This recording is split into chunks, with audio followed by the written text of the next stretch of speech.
है a particle starts from origin, a particle starts from origin, सारी चीजों को ना दिमाग में मैप करते हुए चलना। ओरिजिन से स्टार्ट हो रहा है मतलब इनिशियली उसका कोऑर्डिनेट क्या है 0,0 है, ठीक है, at t is equal to 0, ठीक है। तो सारी चीजों को ना रफ में एक काम करते नोट करते चलते। अगर आपके पास बुक है तो ये मार्क कर दो, ये बुक का ये वाला क्वेश्चन नंबर है, नहीं तो इंपॉर्टेंट चीजें नोट करते चलो। तो at t is equal to 0, at t is equal to 0 origin से स्टार्ट कर रहा है मतलब उसका एक्स कोऑर्डिनेट भी 0 है और वाई कोऑर्डिनेट भी 0 है। यहां तक क्लियर हो गया। With a velocity of 10 J metre per second, तो जब वो स्टार्ट कर रहा है तो उसकी वेलोसिटी आपको गिवन है। तो स्टार्ट वाली वेलोसिटी मतलब इनिशियल वेलोसिटी, और इनिशियल वेलोसिटी को हम किससे डिनोट करते हैं, वी नॉट से। तो वी नॉट मतलब इनिशियल वेलोसिटी आपको गिवन है और वो कितनी है 10 J metre per second, 10 j cap metre per second. तो यहां पर ये जो जे कैप है ये वेक्टर का पार्ट है और इस जे कैप का मतलब है ये वेलोसिटी कौन से डायरेक्शन में है, वाई एक्सिस के डायरेक्शन में है। यहां तक क्लियर हो गया इनिशियल वेलोसिटी। आगे क्या लिखा हुआ है, and moves in X Y plane, तो वो एक्स वाई प्लेन में पार्टिकल मूव कर रहा है विथ ए कांस्टेंट एक्सेलरेशन। तो ये उसका एक्सेलरेशन है। कांस्टेंट वर्ड क्यों यूज कर रहा है यहां पर, कांस्टेंट एक्सेलरेशन, ये कांस्टेंट वर्ड इसने इसलिए यूज किया क्योंकि जो एक्सेलरेशन है वहां पर कहीं पर भी टी नहीं है, मतलब वो टाइम के ऊपर डिपेंड नहीं कर रहा, वो हमेशा उसकी वैल्यू क्या है, फिक्स है। तो यहां पर ए की वैल्यू आपको गिवन है, वो कितनी है 8i प्लस 2j कैप। यहां तक क्लियर हो गया। नेक्स्ट क्या गिवन है चेक करो, at what time the X coordinate of particle is 16 metre.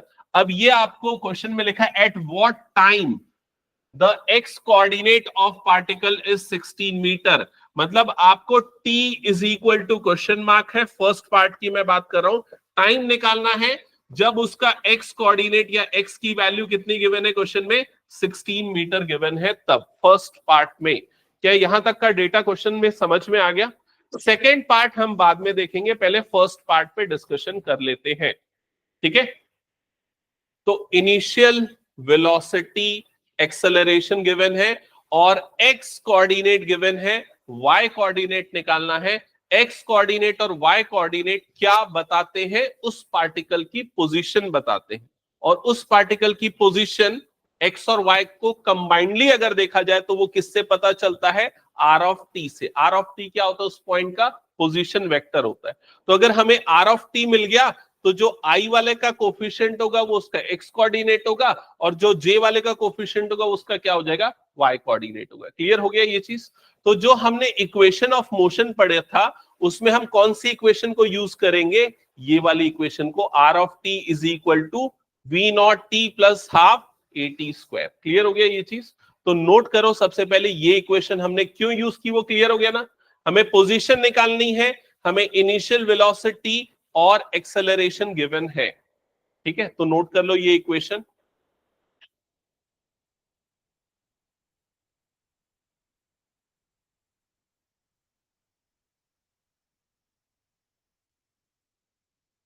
तो यहां पर आ गया R of T is equals to we not T plus half A T square. अब इसमें जो जो वैल्यू हमें पता है यहां पर पुट कर देते हैं। तो वी नॉट की वैल्यू पता है, इनिशियल वेलोसिटी पता है, जो क्वेश्चन में गिवन था वो है 10 जे। तो यहां पर पुट कर दो 10 j cap into t plus half a. Acceleration की वैल्यू भी हमें पता है, क्वेश्चन में गिवन है, वो है 8i प्लस 2j। तो यहां पर ब्रैकेट में आ जाएगा 8i plus 2j cap into t square, into t square. यहां तक क्लियर हो गया। और आर ऑफ टी उसका पोजीशन वेक्टर है, मतलब यहां पर एक्स आई cap plus Y j cap, ये आएगा। एक्स मतलब उसका एक्स कोऑर्डिनेट वाली पोजीशन, वाई मतलब वाई कोऑर्डिनेट वाली पोजीशन। यहां तक क्लियर हो गया सबको। अब एक काम करते हैं, राइट हैंड साइड वाली टर्म को भी इसी ऑर्डर में अरेंज करते हैं। तो यहां पर ये क्या हो जाएगा, 10 टी जे कैप, यहां पर ये 1/2 अगर अंदर मल्टीप्लाई होगा तो क्या हो जाएगा, प्लस 4 आई कैप, 4 टी स्क्वायर आई कैप, क्योंकि टी स्क्वायर भी मल्टीप्लाई हो रहा है ना इससे, ये दोनों मल्टीप्लाई हो रहा है, 1/2 ये आ जाएगा 4 टी स्क्वायर आई कैप, और जब ये मल्टीप्लाई होगा इस टर्म के साथ और टी स्क्वायर भी मल्टीप्लाई होगा तो क्या हो जाएगा, प्लस 2 और 2 कट जाएगा मतलब 1, और यहां पर क्या आ जाएगा, टी स्क्वायर, और ये आ जाएगा जे कैप। क्या ये चीज समझ में आ गई सभी को? ठीक है। अब देखो यहां पर आई वाला कंपोनेंट ये अकेला है और जे वाले ये दो कंपोनेंट है। तो आई वाले कंपोनेंट को हम एक बार अलग से लिखते हैं 4t स्क्वायर, और इधर पे आ जाएगा आई कैप, और जे वाले जो कंपोनेंट है उसमें से जे कैप वाली टर्म को निकाल लेते हैं कॉमन। तो ब्रैकेट के अंदर क्या बच जाएगा, यहां पर 10t प्लस टी स्क्वायर, तो यहां पर बचेगा 10t प्लस टी स्क्वायर, और लेफ्ट साइड में है एक्स आई प्लस वाई जे। यहां तक क्लियर हो गया सभी को? ओके। अब देखो फर्स्ट पार्ट में आपको क्या निकालना है, टाइम निकालना है जब उसका एक्स कोऑर्डिनेट कितना है, 4। तो एक्स की जगह पे, यहां पर एक्स की जगह पे क्या पुट कर दो, 4 पुट कर दो। एक्स कोऑर्डिनेट उस नहीं 4 नहीं, क्या 16 है, सॉरी, एक्स कोऑर्डिनेट कितना है, 16 है, तो एक्स की जगह पे क्या पुट कर दो, 16 पुट कर दो। क्लियर हो गया ये चीज? 16 पुट करो और दोनों को कंपेयर कर लो, दोनों के आई वाले कोफिशिएंट को कंपेयर कर लो। तो 4t square is equal to कितना हो गया, 16, जिससे t स्क्वायर की वैल्यू कितनी आ जाएगी, 4, और t की वैल्यू कितनी आ जाएगी, 2 सेकेंड्स या 2। तो इसका मतलब when t is equal to 2, उसके x कोऑर्डिनेट की वैल्यू कितनी है, 16। First part. क्या ये क्लियर हो गया सबको यहां तक? फिर इसके बाद क्या लिखा है क्वेश्चन में, what is the y coordinate of particle at that time, उस टाइम पे उसका y कोऑर्डिनेट क्या है, मतलब अब आपको y की वैल्यू फाइंड आउट करनी इस टाइम पे। तो y कोऑर्डिनेट क्या होगा, तो देखो y कोऑर्डिनेट ये वाला होगा, मतलब y इज इक्वल्स टू कितना आ जाएगा यहां पर, 10t प्लस टी स्क्वायर। क्या ये समझ में आ गया? अब यहां पर t की जगह पे 2 पुट कर दो, तो y is equals to 10 into 2 plus 2 square. क्या ये समझ में आ गया? तो y की वैल्यू कितनी आ जाएगी, ये 24। तो उस समय पे उसका y कोऑर्डिनेट कितना है, 24 मीटर्स या यूनिट्स, जो भी है, अगर मीटर पर सेकेंड है मतलब मीटर हो जाएगा। क्लियर हो गया सबको ये? और क्या पूछा है इस क्वेश्चन में,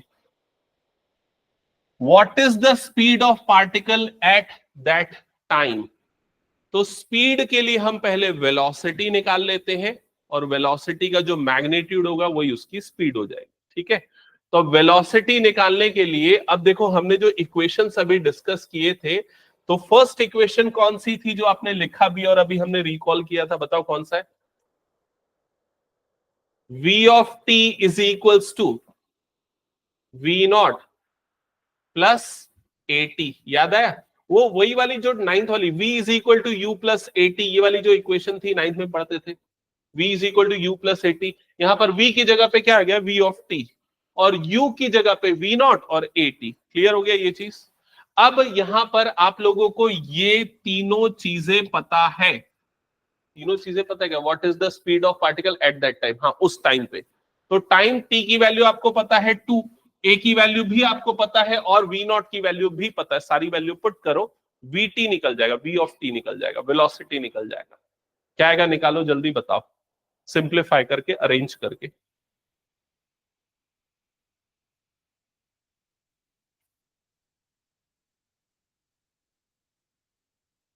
तो इसको v से डिनोट कर देना, अब v ऑफ t नहीं लिखना, v बस लिख देना। ठीक है, क्योंकि टाइम तो हमने फिक्स कर दिया ना, तो v आ जाएगा, that is equal to v not. तो v नॉट की जगह पे आ गया 10j प्लस 80, तो a की जगह पे यहां पर आ जाएगा 8i प्लस 2j, और t की जगह पे यहां पर आ जाएगा, क्या निकाला हमने, t की वैल्यू 2 निकाली। यहां तक क्लियर हो गया? सिंप्लीफाई करो तो v इज इक्वल्स टू कितना हो जाएगा, ये 10j plus 16i cap plus 4j cap. ये क्लियर हो गया। तो v इज इक्वल्स टू ये कितना आ जाएगा, 16i प्लस 14j कैप। क्या यहां तक क्लियर है? ये उसकी वेलोसिटी है, और वेलोसिटी में मैग्नीट्यूड भी होता है और डायरेक्शन भी होता है।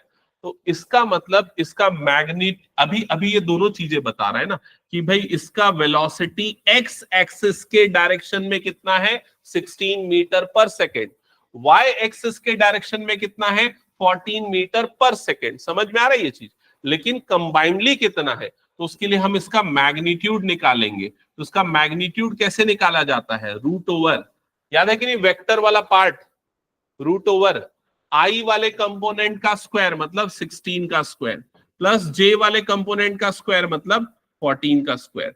तो कितना आ जाएगा, रूट ओवर 16 का स्क्वायर 256, 14 का स्क्वायर 196, 256 प्लस 196 ये कितना हो जाएगा, 202, और ये 452 आ रहा है क्या, रूट ओवर 452, ये अप्रोक्सीमेटली इतना कुछ आ रहा है। 452 का रूट अंदाजन कितना होता होगा, 21 पॉइंट समथिंग, यस 21.26, क्योंकि 21 का स्क्वायर होता है 441, ये उससे बड़ा नंबर है 441 से, तो 21 पॉइंट समथिंग कुछ। तो ये हो जाएगा उसका स्पीड 21.26 मीटर पर सेकेंड। क्या ये समझ में आ गया सभी को? ओके। वैसे देखो डायरेक्शन वाला पार्ट इसमें पूछता नहीं है, अभी तक पूछा नहीं है। अगर मान लो कभी पूछे तो आपको मैं बता देता हूं कि कैसे निकलेगा इसका डायरेक्शन। थोड़ा सा ध्यान से सुनना, यहां पर ये चीज एड ऑन है, मतलब जरूरी नहीं है कि पूछा जाए, लेकिन अगर पूछ दिया तो फिर आपके दिमाग में ये रहना चाहिए क्लियर, ठीक है। तो उसके लिए ना ये समझते हैं हम कि भाई कोई भी अगर वेक्टर होता है, जैसे मान लो ये एक वेक्टर है 2D में, ये वेक्टर है 2D है तो और आसान है, हमारे पास दो ही एक्सिस है, एक है एक्स एक्सिस और दूसरा क्या है, वाई एक्सिस, ठीक है। फॉरगेट अबाउट कौन सी क्वांटिटी है, ये क्वांटिटी हालांकि क्या है, वेलोसिटी है, बट उस वेलोसिटी के पॉइंट ऑफ व्यू से मत देखो, सिर्फ ये एक वेक्टर है, ये मान लो, मैथमेटिकल टर्म है, ये मान लो, है ना। तो ये वेक्टर को अगर आप इसका पोजीशन वेक्टर निकालोगे, अगर ग्राफिकली इसको लोकेट करोगे तो ये कैसे बनेगा, तो इसका ग्राफिकल रिप्रेजेंटेशन ऐसा कुछ होगा जहां पर इसका एक्स कोऑर्डिनेट कितना आ जाएगा 16 और वाई कोऑर्डिनेट कितना आ जाएगा 14, ऐसे ही कुछ बनेगा। मतलब ये एक्स कोऑर्डिनेट है और ये क्या है, उसका वाई कोऑर्डिनेट है, जिसको आप चाहो तो एक्स कॉमा वाई लिखो या V X comma V Y लिखो, एक्चुअल में V X comma V Y लिखना चाहिए, बट हमने ऐसे लिख दिया। ये समझ में आया क्या? अब आपने मैग्नीट्यूड निकालने के लिए सीधे सीधे क्या किया, ये मेथड लगाया। ये मेथड नहीं लगाते तो आप क्या अप्लाई कर सकते थे, पाइथागोरस थ्योरम अप्लाई कर सकते थे। कैसे पाइथागोरस थ्योरम अप्लाई कर सकते थे, ये परपेंडिकुलर हो गया और ये क्या हो गया, बेस हो गया। परपेंडिकुलर इसका कितना है, तो परपेंडिकुलर है 14, बेस कितना है इसका 16, तो उसका हाइपोटेनियस क्या आ जाएगा, रूट ओवर 16 का स्क्वायर प्लस 14 का स्क्वायर, वो निकल गया उसका क्या, मैग्नीट्यूड, वही उसकी स्पीड है। हाँ, अब थीटा, जो अगर आपको डायरेक्शन बोला कि इस वेलोसिटी का डायरेक्शन क्या है, ये एंगल क्या है, तो ये एंगल निकालने के लिए क्या करोगे, tan theta is equal to perpendicular upon base. तो यहां पर tan theta is equal to perpendicular कितना है यहाँ पर 14, बेस कितना है यहाँ पर 16, तो कितना आ जाएगा 14 डिवाइडेड बाय 16। तो tan थीटा की वैल्यू कितनी आ जाएगी यहाँ पर 7/8। समझ में आई ये चीज? तो थीटा की वैल्यू क्या आएगी, tan इनवर्स 7/8। अगर ये चीजें देख के आप लोग परेशान हो रहे पहली पहली बार में, tan इनवर्स क्या आ गया, तो ज्यादा दिमाग मत लगाओ, tan उधर गया तो पावर उसकी -1 हो गई, ये सोच लो बस, ठीक है। बाकी इनवर्स ट्रिग्नोमेट्रिक फंक्शन हम डिटेल में जब कभी पढ़ेंगे, 12th में आता है मैथ्स वाले बच्चों के में, तो मैं उस समय एक बार रिवाइज करा दूंगा। हाँ, तो ये यहां तक क्लियर हुआ। अगर डायरेक्शन पूछा वेलोसिटी का तो कैसे निकलेगा, ठीक है।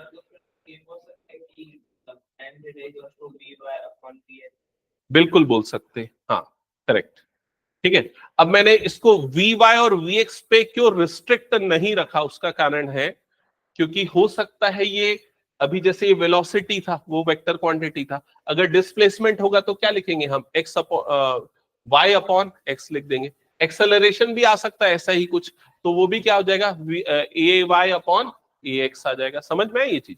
तो उसको आप कोई भी क्वांटिटी हो, आप क्वांटिटी को छोड़ दो कि कौन सी फिजिकल क्वांटिटी, नॉर्मली अगर कोई भी एक वेक्टर है, आपको उसका डायरेक्शन निकालना है, एंगल निकालना है, तो y वाला कंपोनेंट अपॉन x वाला कंपोनेंट, इसका रेशियो और tan थीटा के इक्वल। क्लियर? चलो एक क्वेश्चन है सिमिलर टाइप का, आप इसको सॉल्व करके दिखाओ। ये दो क्वेश्चन है, कोई भी एक सॉल्व कर लोगे तो भी चलेगा। फर्स्ट वाला सॉल्व करके दिखाओ।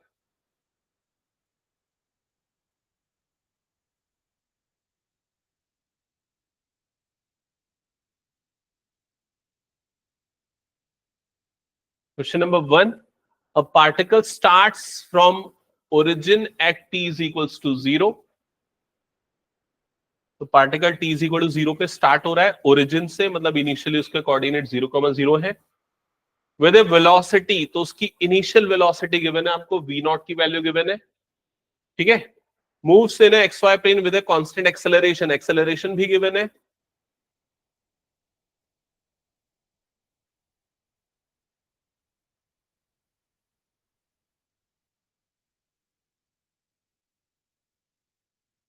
पहले तो जो जो चीजें गिवन है वो नोट करते जाओ, जिसको प्रॉब्लम जा रही है, नहीं समझ में आ रहा, पूछना मुझसे।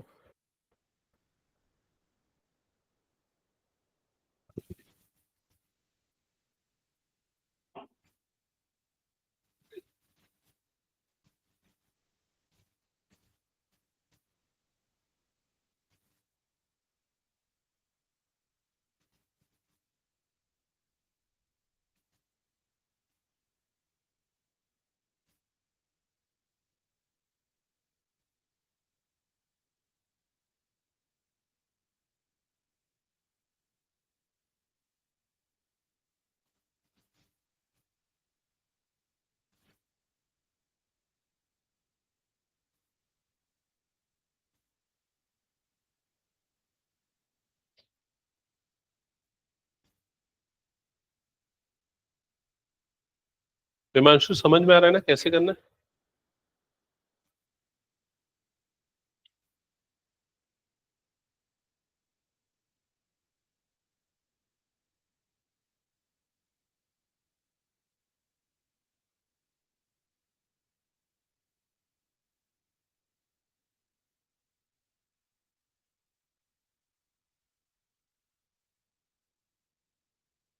हाँ, यहां पर देखो क्या कर रहे हो, वी नॉट में we not T plus half A T square. अब वी नॉट की वैल्यू क्या लिखी है तुमने, देखो 5j कैप है ना, तो यहाँ 5 क्यों लिखा, 5j फिर इंटू टी, है ना, फिर प्लस हाफ ए की वैल्यू एक्सेलरेशन गिवन है वो पुट करो इंटू टी स्क्वायर।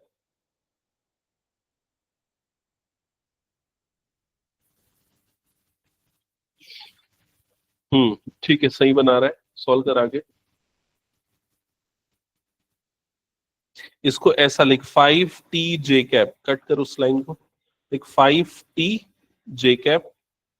ठीक है, अब यहां पर टी स्क्वायर इससे मल्टीप्लाई होगा और 1/2 भी मल्टीप्लाई होगा, तो क्या लिखेगा, प्लस 4/2 टी स्क्वायर आई कैप।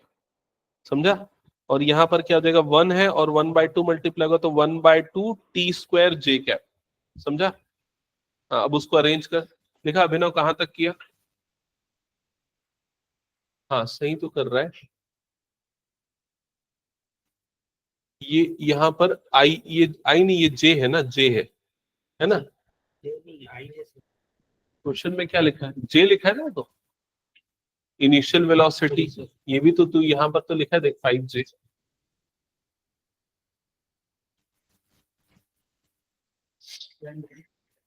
फर्स्ट वाला, ओके। टाइम कितना आ रहा है, टी कितना आ रहा है, 6 सेकेंड। और किसी का बना क्या फर्स्ट टाइम, 3 सेकेंड। हम्म,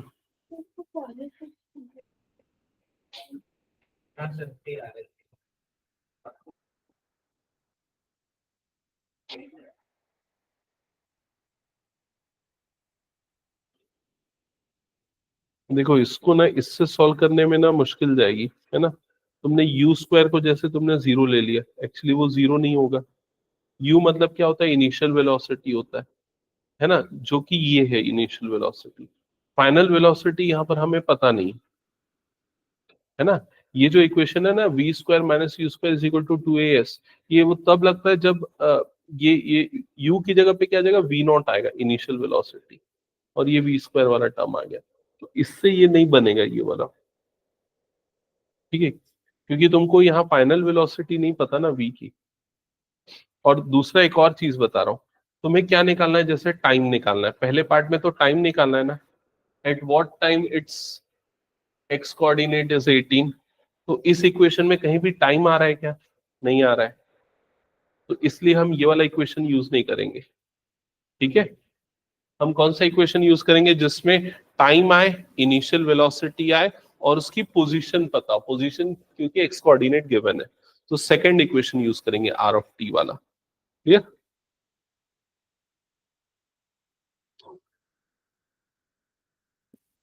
हाँ,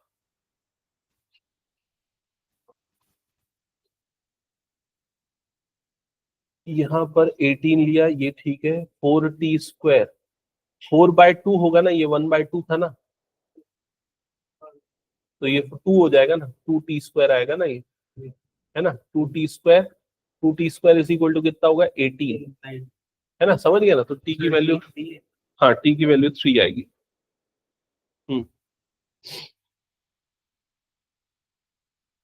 30 कैसे, 3 है, 3 है ना। हाँ, y कोऑर्डिनेट कितना आ रहा है, 39/2 ना। हम्म, और ये वाला, ये v is equal to u plus 80 वाला लगाया, ठीक है, ठीक है, ठीक है।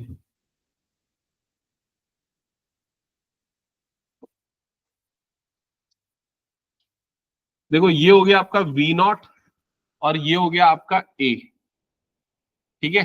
अब सिंपली जो अभी हमने देखा था, r of t is equal to v not plus half at square, ये यूज करना है। r ऑफ t की जगह पे आ जाएगा xi plus Y J, V not के प्लेस पे आ जाएगा 5j कैप प्लस हाफ, ए के प्लेस पे आ जाएगा 4i plus 1j cap into t square. यहां तक क्लियर हो गया। फिर उसके बाद जब ब्रैकेट्स ओपन करोगे तो 5j plus 4/2t² i plus 1/2t² j।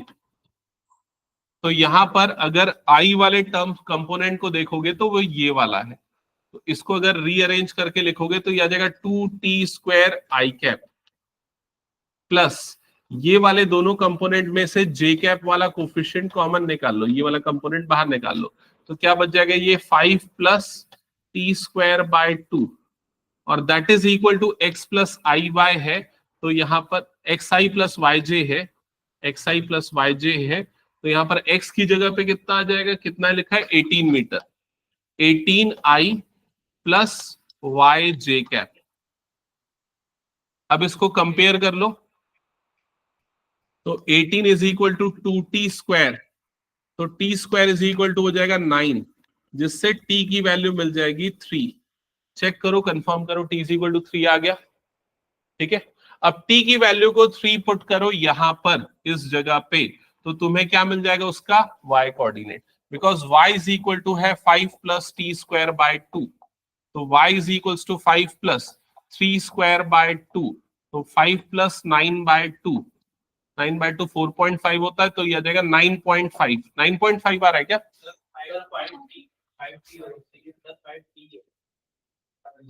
अच्छा ये t है, अच्छा हाँ, ये मैंने स्टार्टिंग से गड़बड़ की है, ये t है, यहाँ पर t है, ओके 5t है, तो 5t मतलब 5 3 सा कितना हो जाएगा, ये 15, 15 प्लस 4.19.5 आ रहा होगा ना, हाँ 19.5 मीटर आ रहा होगा उसका क्या चीज, y कोऑर्डिनेट। फिर उसके बाद सेकेंड पॉइंट में क्या बोला है, speed of particle at that time. तो स्पीड के लिए अब आप क्या निकालोगे, v is equal to we not plus at, कौन सा लगा है, v is equal to u plus at वाला लॉ। इसमें v not initial velocity, a acceleration, ये दोनों क्वेश्चन में गिवन है, और t की वैल्यू क्या पुट कर दोगे, 3 सेकेंड्स। तो सॉल्व करोगे तो फाइनली बताओ v की वैल्यू क्या आ रही है यहां पर। 12i नहीं, मुझे उसका मैग्नीट्यूड मत बताओ, कंपोनेंट के साथ बताओ। 12i प्लस 8j, ये उसकी वेलोसिटी आ रही है। अब अगर उसकी स्पीड बोला तो उसका मैग्नीट्यूड निकाल लो, √12² प्लस 8², जो भी आएगा न्यूमेरिकल वैल्यू। क्या ये क्लियर हो गया सबको? ठीक है, एक और सिमिलर टाइप का क्वेश्चन है, तो इसको भी बाद में ट्राई कर लेना। ये जो अभी मैंने क्वेश्चंस दिए, इस तरह के 2-3 क्वेश्चन एनसीईआरटी में भी है। एक जो पिछला एग्जाम्पल किया था, और एक पिछला एक्सरसाइज वाला, नहीं पिछला एक्सरसाइज था, उसके पिछली क्लास में हमने एग्जाम्पल किया था। ठीक है, तो ये हटा दूं, हो गया तो सबका। चलो नेक्स्ट आगे बढ़ते हैं, ये वही सेम क्वेश्चन है। हाँ, प्रोजेक्टाइल मोशन, ये स्टार्ट करेंगे तो हेडिंग डालना projectile motion, projectile motion, projectile motion. तो सबसे पहले लिखो प्रोजेक्टाइल क्या होता है, प्रोजेक्टाइल को डिफाइन करेंगे। तो शॉर्ट में लिखा रहा हूं मैं, सारी चीजें नोट करते चलना। Projectile, if a body is throne into space, if a body is thrown into space with some initial velocity, with some initial velocity, then the body moves, then the body moves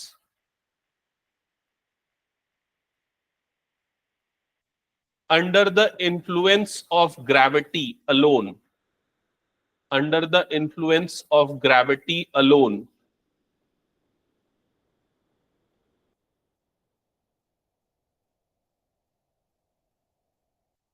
and then it is called projectile, and then it is called projectile.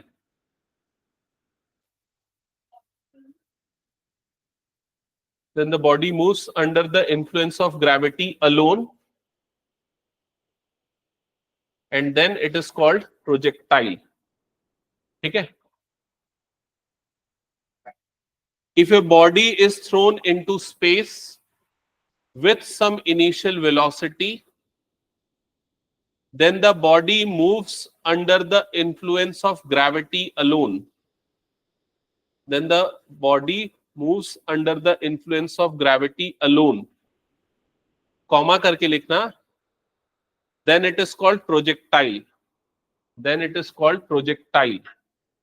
अब जो आपने लिखा है उसका मतलब समझ में है? अगर आप किसी भी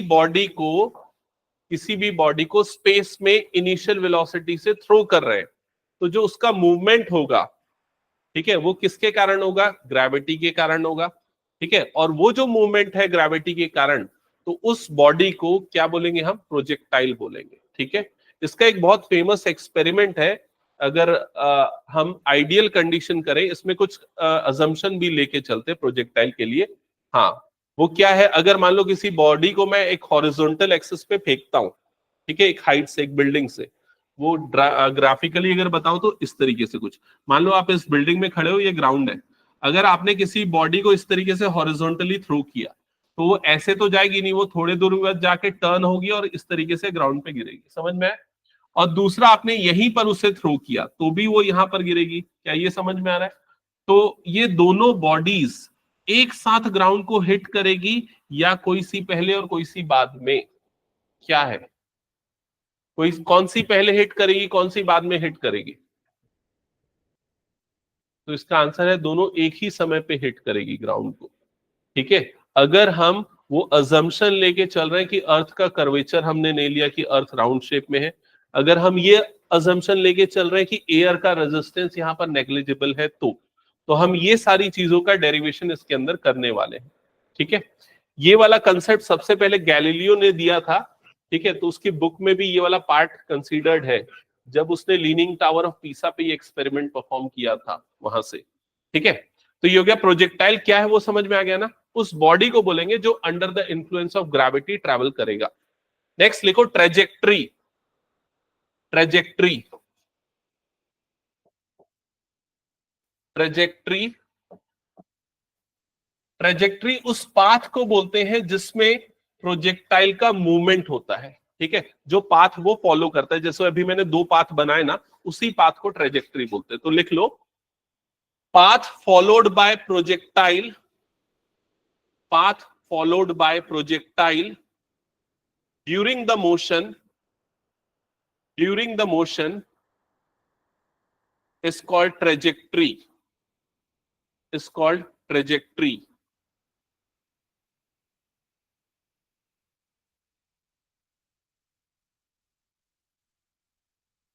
प्रोजेक्टाइल वो बॉडी है जो under the influence of gravity travel कर रहा है विथ सम इनिशियल वेलोसिटी जो हमने प्रोवाइड किया, और ट्रेजेक्ट्री उसका पाथ है। नेक्स्ट पॉइंट लिखना, projectile motion assumption.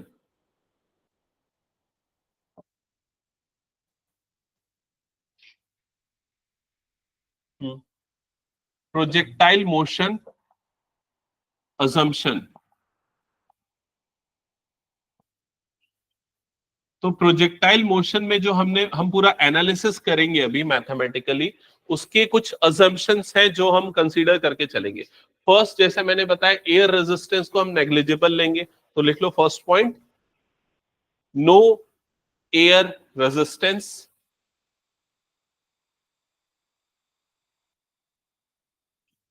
Second, effect of curvature is neglected, effect of curvature is neglected.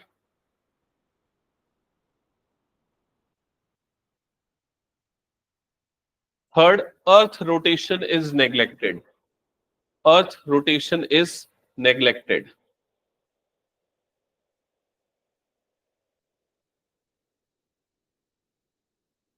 ठीक है, तो सारे मैथमेटिकल एनालिसिस में ये बेसिक अजम्पशन हम लेके चल रहे हैं। नेक्स्ट लिखना, components of projectile motion, components of projectile motion.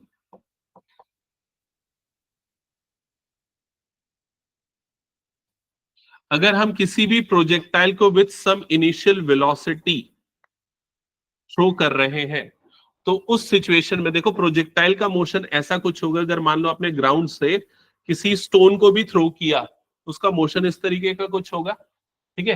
तो अगर आप इस मोशन को ऑब्जर्व करोगे तो ये 2 डायमेंशनल मोशन है, एक तो एक्स एक्सिस के डायमेंशन में, दूसरा क्या है, वाई एक्सिस के। तो उसके दो कंपोनेंट बनेंगे, एक तो एक्स एक्सिस वाला कंपोनेंट जिसको बोलेंगे हॉरिजॉन्टल कंपोनेंट या हॉरिजॉन्टल मोशन, और दूसरा वाई एक्सिस के डायरेक्शन में उसका जो मोशन है उसको वर्टिकल मोशन। तो इसके दो कंपोनेंट होंगे, एक क्या होगा, हॉरिजॉन्टल मोशन, हॉरिजॉन्टल मोशन,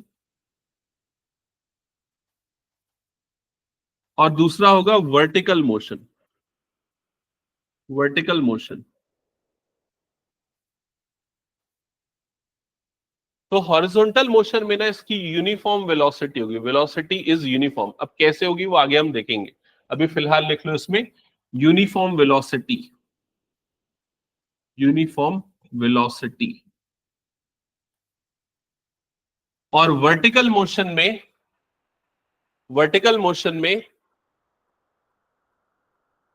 जो वर्टिकल मोशन होगा वो because of effect of gravity हो रहा है, ठीक है। तो इसमें लिखना, it is under the influence of gravity, it is under the influence of gravity with constant acceleration, with constant acceleration,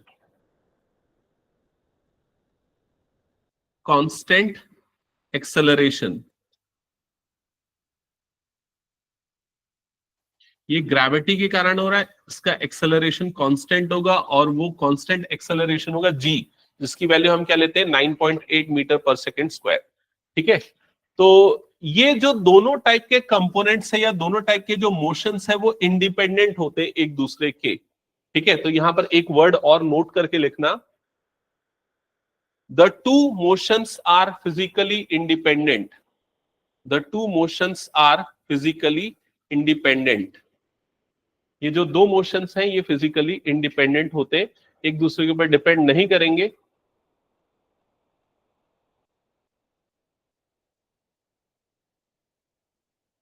ठीक है, यहां तक लिख लिया सबने?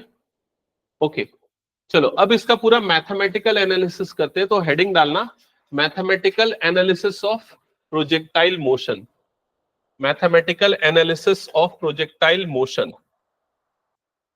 इसमें लिखो a projectile is launched, a projectile is launched with initial velocity, with initial velocity v naught, with initial velocity v naught, ये जो मैंने लिखा सामने देख लो, v naught, with initial velocity v naught makes an angle, repeat करूं क्या? a projectile is launched with initial velocity v naught, v naught makes an angle theta naught, makes an angle theta naught with x axis, with x axis as shown in figure, as shown in figure। ठीक है, तो अभी मैं उसका figure draw कर रहा हूं। Initially हम ये मानते हैं कि जो इनिशियल पोजीशन थी प्रोजेक्टाइल की वो यहां पर थी, ओरिजिन पे थी। ठीक है, हमने इनिशियल वेलोसिटी v नॉट से उस प्रोजेक्टाइल को लॉन्च किया, और जब हमने उसको लॉन्च किया तब जो एंगल बन रहा था वो एंगल था थीटा नॉट। ये हमने कंसीडर किया। जैसे एक जैवलिन थ्रो करने वाला पर्सन है, जैवलिन थ्रो किया, जब वो थ्रो कर रहा है वो प्रोजेक्टाइल है, तो उस समय जब इनिशियल वेलोसिटी दे रहा है वो इनिशियल वेलोसिटी वी नॉट माना, और जिस एंगल से वो लॉन्च कर रहा है वो एंगल को हमने थीटा नॉट अज्यूम किया। क्लियर हो गया ये चीज?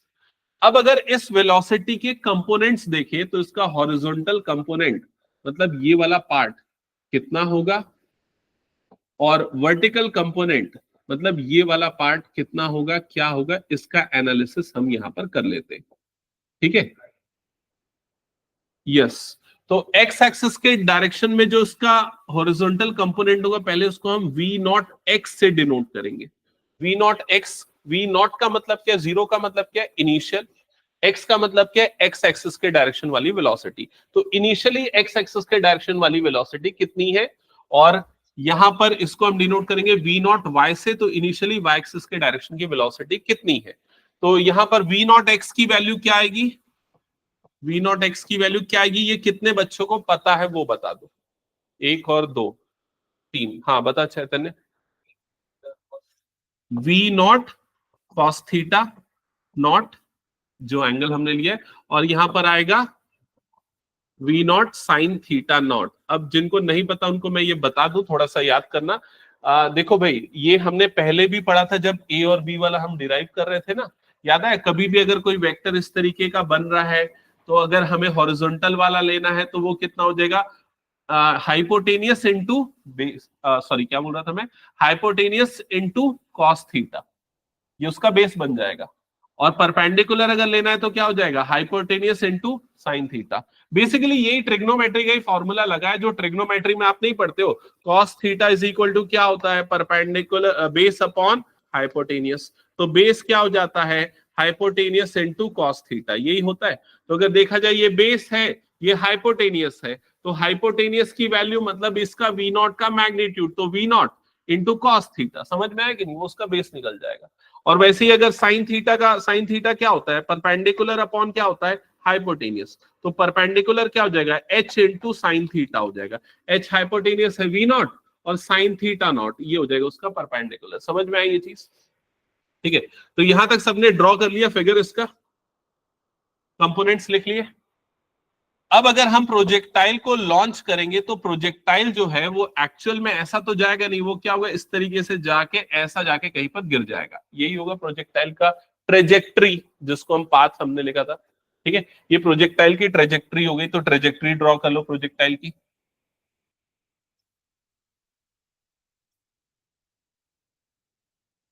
यहां तक क्लियर हो गया सबको?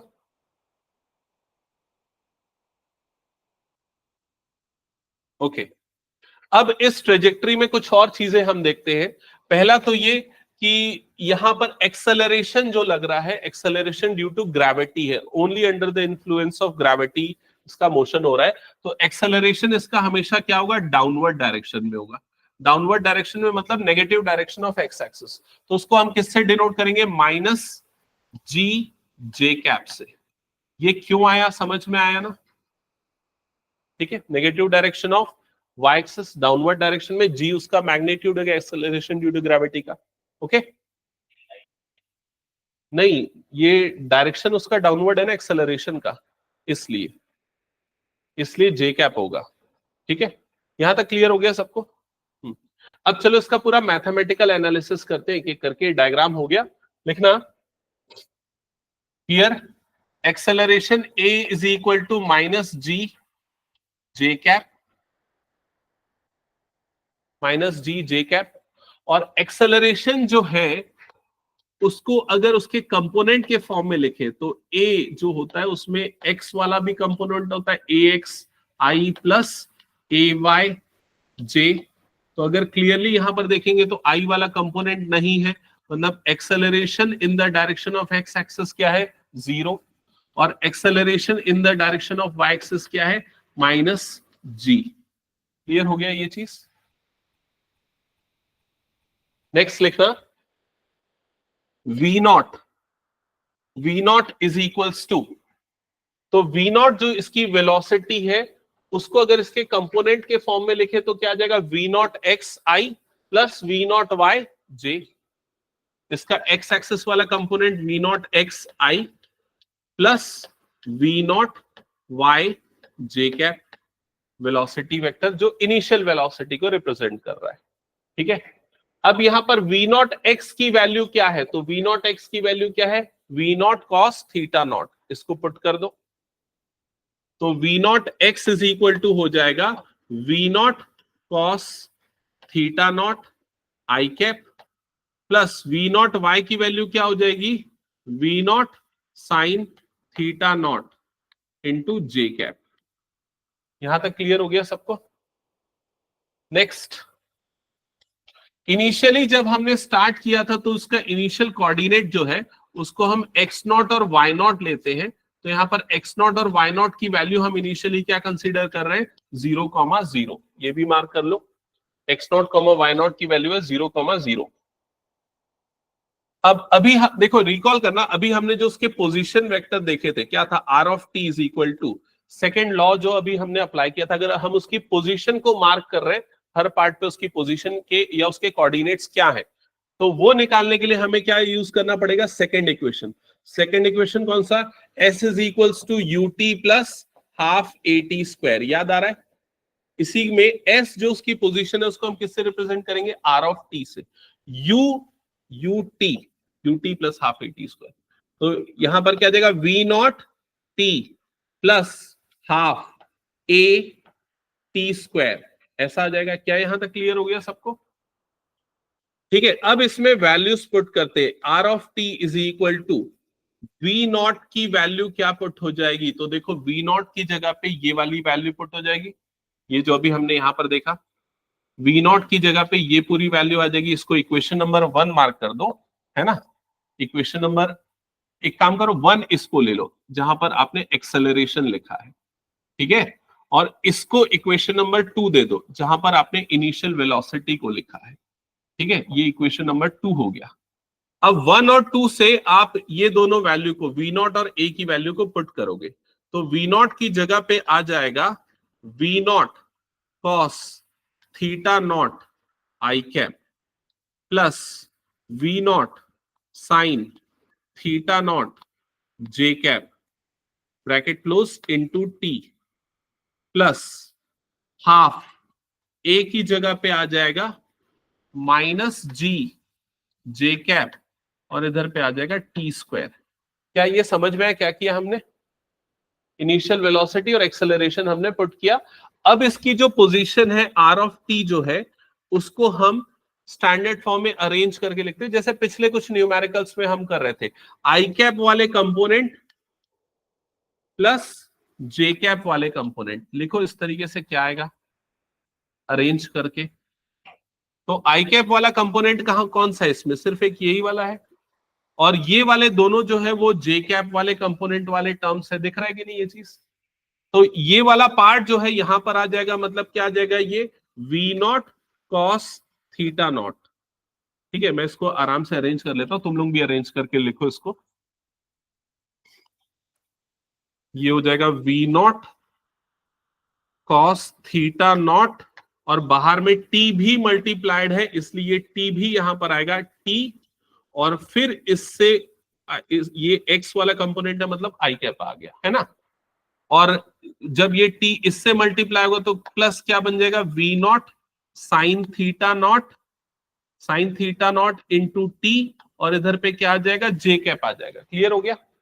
जब ये वाला टर्म इससे मल्टीप्लाई होगा तो क्या बन जाएगा, minus g t square by 2, और इधर पे क्या आ जाएगा, जे कैप आ जाएगा। क्या ये समझ में आया क्या किया मैंने, सिंपली ब्रैकेट्स ओपन किया अभी तो फिलहाल। ठीक है, क्लियर है ना यहां तक।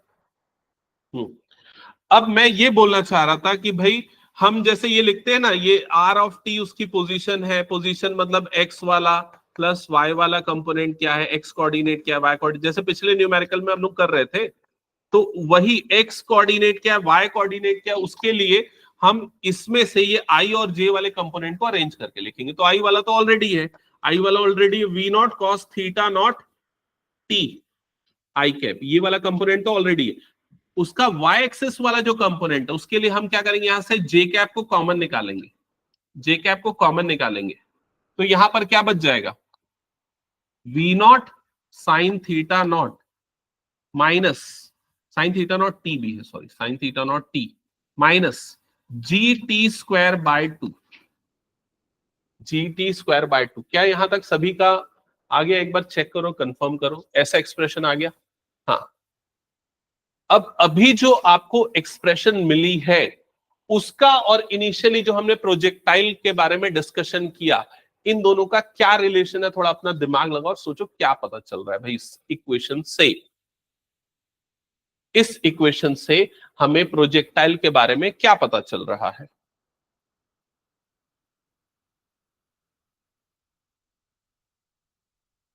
अंदाजा लगाओ, गलत होगा तो क्या फर्क पड़ेगा। ये एक्स और वाई क्या है, पोजीशन, कोऑर्डिनेट्स, समझ में आ रहा है कि नहीं। एक्स और वाई एक्चुअली क्या, पोजीशन या फिर कोऑर्डिनेट्स बोल सकते हो। तो एक्स की वैल्यू एक्चुअली आपको क्या मिल रही है, एक्स की वैल्यू क्या मिल रही है, ये मिल रही है, ये एक्स की वैल्यू है, और ये किसकी वैल्यू है, वाई की वैल्यू है। समझ में आई ये चीज। अब एक्स की वैल्यू किसके ऊपर डिपेंड कर रही है, टाइम के ऊपर। वाई की वैल्यू भी किसके ऊपर डिपेंड कर रही है, टाइम के ऊपर। मतलब एक्चुअली ये जो है ना, ये आपको क्या बता रहा है, वो जो प्रोजेक्टाइल जिसको हम थ्रो कर रहे थे, लॉन्च कर रहे थे, उसकी पोजीशन एक स्पेसिफिक टाइम पे क्या है। जब हमने लॉन्च नहीं किया तो इनिशियली टाइम क्या था, 0 था। जो तो अगर टाइम 0 था तो टी की जगह 0 डाल दोगे तो ये पूरी वैल्यू क्या हो जाएगी, 0। टी की जगह 0 डालोगे तो ये दोनों भी क्या हो जाएगा, 0। मतलब इनिशियली एक्स और वाई दोनों की वैल्यू क्या थी, 0 0। मतलब प्रोजेक्टाइल की पोजीशन क्या है, वो कहां पर है, ओरिजिन पे है। समझ में आएगी नहीं ये चीज। जब टाइम हो गया 1 सेकेंड तो उसकी पोजीशन क्या है, तो वो कैसे निकलेगा, तो टी की जगह पे 1 डाल देना। 1 डालोगे तो क्या हो जाएगा, v naught cos theta naught. अब वी नॉट और थीटा नॉट आपको पता है क्योंकि आपने लॉन्च किया है प्रोजेक्टाइल को। इसको एक मिसाइल जैसा मान लो, समझ लो, समझ गए ना। एक मिसाइल आपने थ्रो किया है, तो जब आपने थ्रो किया तो आपको एंगल और वेलोसिटी पता है, और टाइम के हिसाब से आप उसकी पोजीशन निकाल सकते हो, उसके कोऑर्डिनेट्स निकाल सकते हो। समझ गए कि नहीं ये चीज। तो एक्चुअली ये आपको क्या दे रहा है, कोऑर्डिनेट्स दे रहा है, पोजीशन दे रहा है किसके, प्रोजेक्टाइल की किसी भी स्पेसिफिक टाइम टी पे। क्लियर हो गया ये चीज, ठीक है। अब हम इसका फर्दर एनालिसिस करते हैं, हम इसकी वेलोसिटी देखते हैं कि हर पॉइंट पे इसकी वेलोसिटी कितनी होगी, हर एक पॉइंट पे इसकी वेलोसिटी कितनी होगी। तो वेलोसिटी कैसे निकालते हैं, तो v इज इक्वल्स टू, उसके लिए हम क्या करते हैं, डिफरेंशिएट करते हैं। किसको डिफरेंशिएट करते हैं, पोजीशन वेक्टर को, r ऑफ t को। क्लियर हो गया ये चीज, ठीक है। तो यहां पर ये जो अभी आपको एक्सप्रेशन मिली है, इसको अब हम डिफरेंशिएट कर देंगे विद रिस्पेक्ट टू t, और इसको इक्वेशन नंबर कंसीडर कर लो, इक्वेशन नंबर 3 कर लो, इक्वेशन नंबर 3। और अब हम लिखेंगे differentiate equation 3 with respect to time, with respect to time t। ठीक है, अब टाइम के रिस्पेक्ट में डिफरेंशिएट करेंगे तो लेफ्ट साइड में क्या आ जाएगा, d r of t by d t is equal to, right side में तुम लोग बताओ क्या होगा इसका डिफरेंशिएशन, बताओ इस वाले का डिफरेंशिएशन क्या होगा।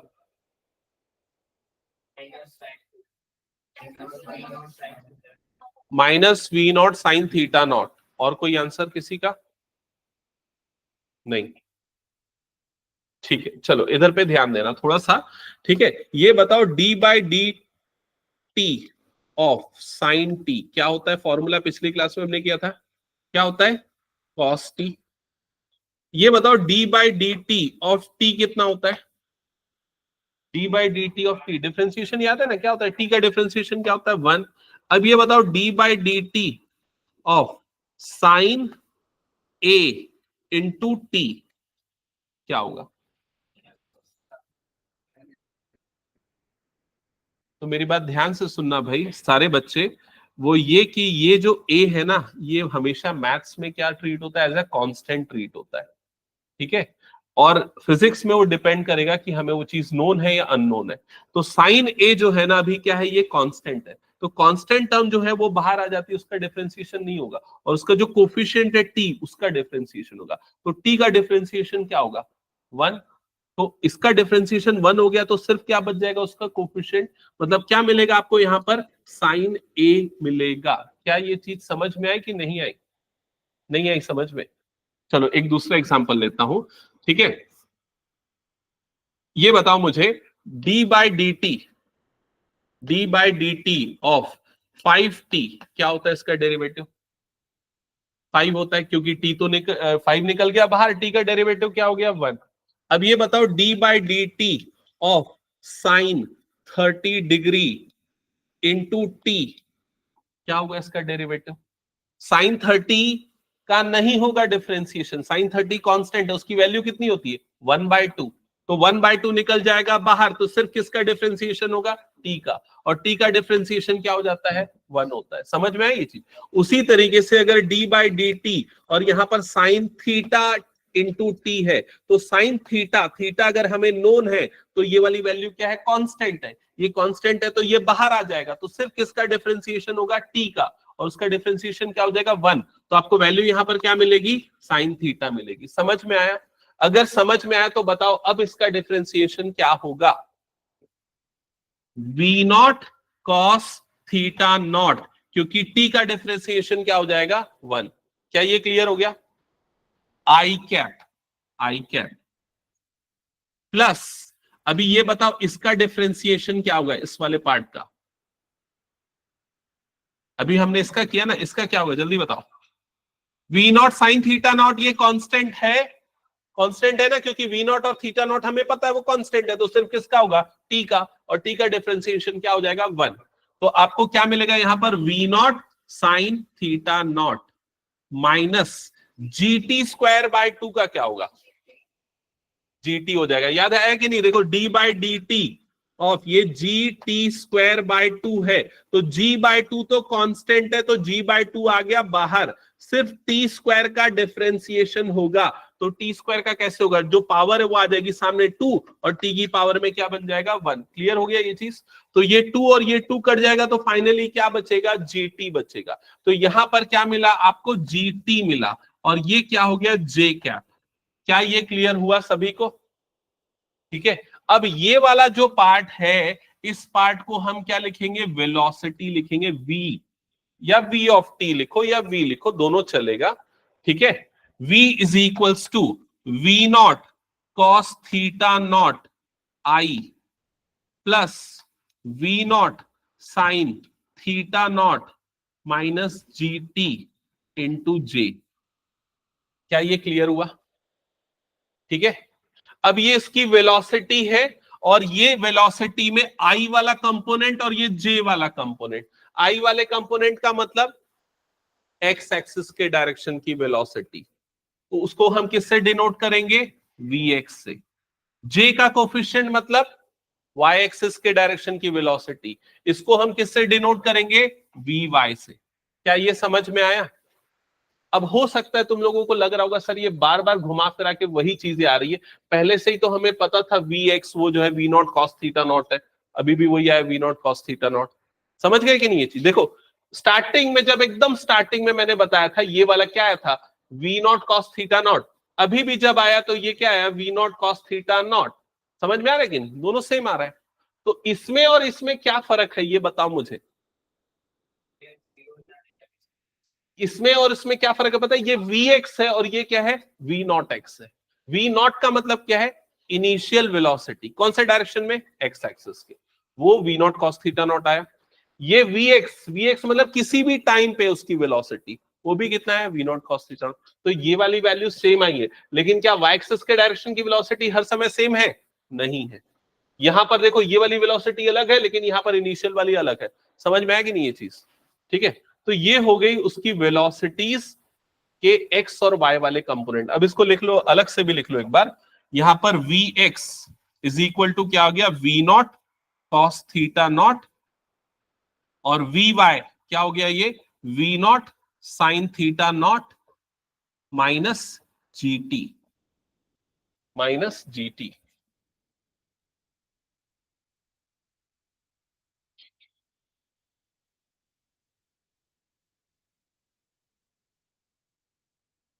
यहां तक हो गया क्या सबका?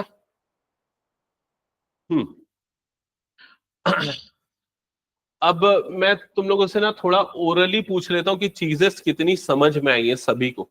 ठीक है, एक बार चलो पूछते हैं इसमें कि किस चीज का क्या मतलब है, फिर उसके बाद मैं आगे का एनालिसिस करता हूं। हाँ, V नॉट एक्स क्या है, V नॉट एक्स क्या, सार्थक?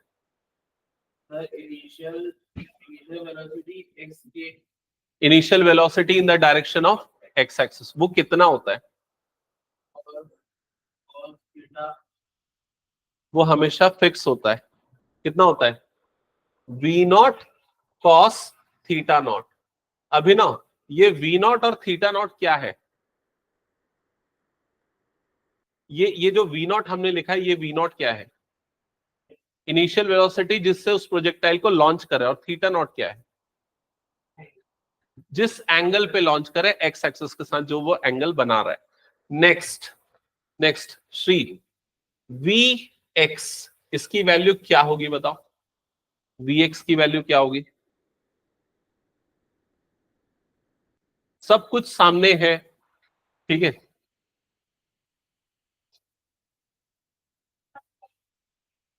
We naught cos theta naught, इसकी वैल्यू भी वही होगी। तो ये दोनों में क्या डिफरेंस है बताओ?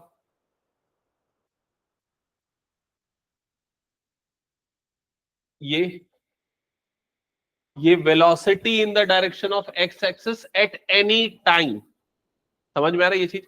भले ही यहां पर टाइम नहीं है, मतलब ये टाइम के ऊपर डिपेंड नहीं कर रही। तो अब अगला क्वेश्चन मेरा ये है कि अगर प्रोजेक्टाइल इस जगह पे है, इस जगह पे है, तो उसके एक्स एक्सिस के डायरेक्शन की वेलोसिटी कितनी होगी बताओ? V naught cos theta naught. इस जगह पे उसके एक्स एक्सिस की डायरेक्शन की वेलोसिटी होगी v naught cos theta naught. अगर प्रोजेक्टाइल यहां पर है तो एक्स एक्सिस के डायरेक्शन की वेलोसिटी क्या होगी, v naught cos theta naught. तो प्रोजेक्टाइल कहीं पर भी रहे, मैं गलत साइन लिख दिया ना इसमें, v naught cos theta naught, v naught cos theta naught. और यहां पर भी क्या होगा, v naught cos theta naught. मतलब प्रोजेक्टाइल कहीं पर भी रहे उसके एक्स एक्सिस के डायरेक्शन की वेलोसिटी हमेशा क्या होगी, सेम होगी। क्लियर? अब इस चीज का मतलब क्या है, वी नॉट वाई का मतलब क्या है, वी नॉट वाई का मतलब क्या है, initial velocity in the direction of y axis. ये कितना है बताओ दृष्टि, ये कितना है, v naught sine theta naught, आगे बोलो। नहीं, सिर्फ v naught sine theta naught, that's it. समझ में आया? क्यों? देख लो यहां पर v naught sine theta naught initial वाला। अगर ज्यादा कंफ्यूजन हो तो कुछ नहीं करना, देखो ये Vx है, ये Vy है ना। आप क्या करो, Vx में t की जगह 0 डाल दो। तो भाई यहां तो t है ही नहीं, कहां 0 डालेंगे, कुछ नहीं करोगे तो जो है वही रहेगा, वही वी नॉट एक्स बन जाएगा। Vy में t की जगह 0 डाल दो, Vy में t की जगह 0 डाल दो, t की जगह 0 डालोगे तो ये 0 हो जाएगा। तो क्या बच जाएगा, v naught sine theta naught, और वो ये वी नॉट वाई हो गया। समझ में आया कि नहीं ये चीज? ये है initial velocity in the direction of y axis. ठीक है, अभी ये बताओ वी वाई की वैल्यू क्या होगी, वी वाई की वैल्यू क्या होगी Drishti, v naught sine theta naught minus ये कितना हो जाएगा जी टी। क्या ये क्लियर हो गया? ठीक है, अब मेरा नेक्स्ट क्वेश्चन है, देखो यहां पर ध्यान देना, नेक्स्ट क्वेश्चन है जब प्रोजेक्टाइल यहां पर पहुंच जाएगा, यहां पर, है ना, तो उस समय उसकी वाई एक्सिस के डायरेक्शन की वेलोसिटी क्या होगी ये बताओ। तो उस समय वाई एक्सिस के डायरेक्शन की वेलोसिटी क्या हो जाएगी, 0। अब इसके पीछे का रीजन क्या है समझना, डेरिवेटिव से ही रिलेटेड है काफी कुछ। देखो जब तक ये ऊपर जा रहा है मतलब इसके वाई एक्सिस के डायरेक्शन की वेलोसिटी है या पॉजिटिव है या बढ़ रही है, समझ में आ रहा है कि नहीं। लेकिन जब ये एकदम पीक पे पहुंच गया तो उसके बाद वो ऊपर जाना बंद कर दिया, तो मतलब उसके वाई एक्सिस के डायरेक्शन की वेलोसिटी क्या हो गई, 0 हो गई। और जब वो नीचे गिरना चालू होगा तो उसके वाई एक्सिस के डायरेक्शन की वेलोसिटी क्या हो जाएगी, नेगेटिव हो जाएगी, या फिर वो डाउनवर्ड डायरेक्शन में मोशन है। समझ में आएगी नहीं ये चीज। तो यहां से लेके यहां तक वाई एक्सिस के डायरेक्शन की वेलोसिटी क्या है, पॉजिटिव, और यहां से यहां तक जाएगा तो वो क्या है, नेगेटिव। ये हमने फिजिकली देखा। अब इसी चीज को अगर मैथमेटिकली समझना है तो कैसे समझेंगे, जब वो ऊपर जा रहा है तो थीटा नॉट की वैल्यू देखो, थीटा नॉट की जो वैल्यू है वो क्या है, अक्यूट एंगल है, 0 से 90 डिग्री का बीच का एंगल है। तो 0 से 90 डिग्री के बीच के एंगल में ये वाली जो वैल्यू है, ये वाली वैल्यू आपको क्या मिलेगी, पॉजिटिव मिलेगी। समझ में आ रहा है कि नहीं ये चीज।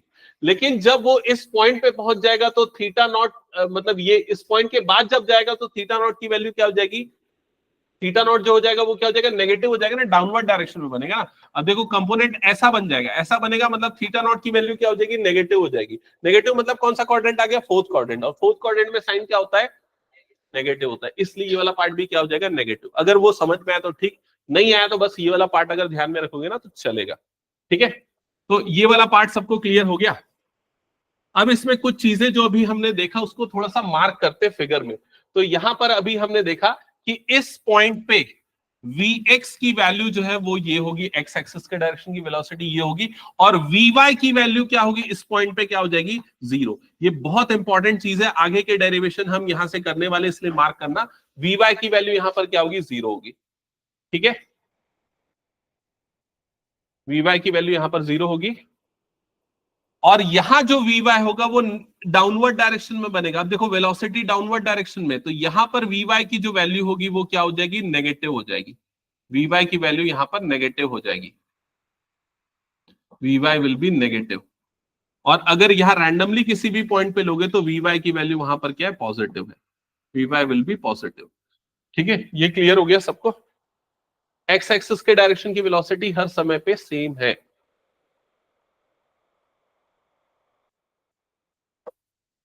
ओके, एक आखिरी चीज इसमें और बता दूं, लिखना इसमें, angle of projectile, angle of projectile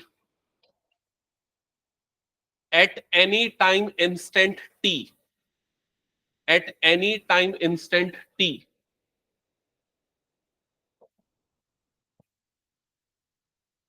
angle of projectile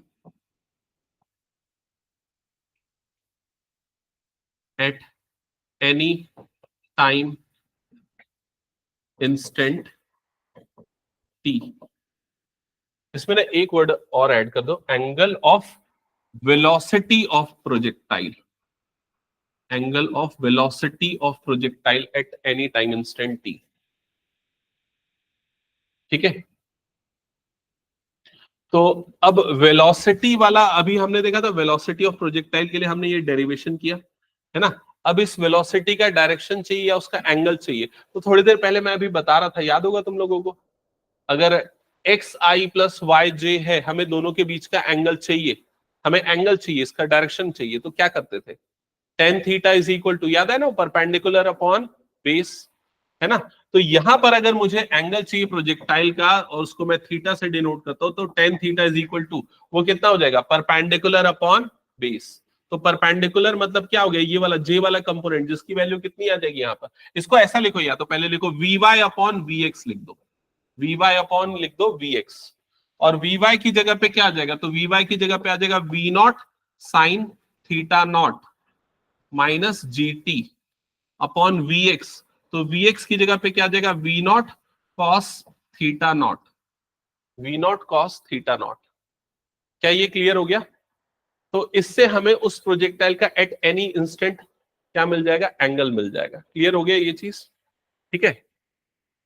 अब ये थीटा जो है ना, जैसे जो भी उस समय उसका जो वेलोसिटी है ना, उस समय एक्स एक्सिस के साथ जो एंगल बन रहा है, जैसे कि एग्जांपल के लिए बताता हूं, अगर मान ले प्रोजेक्टाइल यहां पर है, इस जगह पे है ना, इस जगह पे है, तो इस समय उसके वाई एक्सिस की वेलोसिटी क्या हो गई है, जीरो हो गई है ना।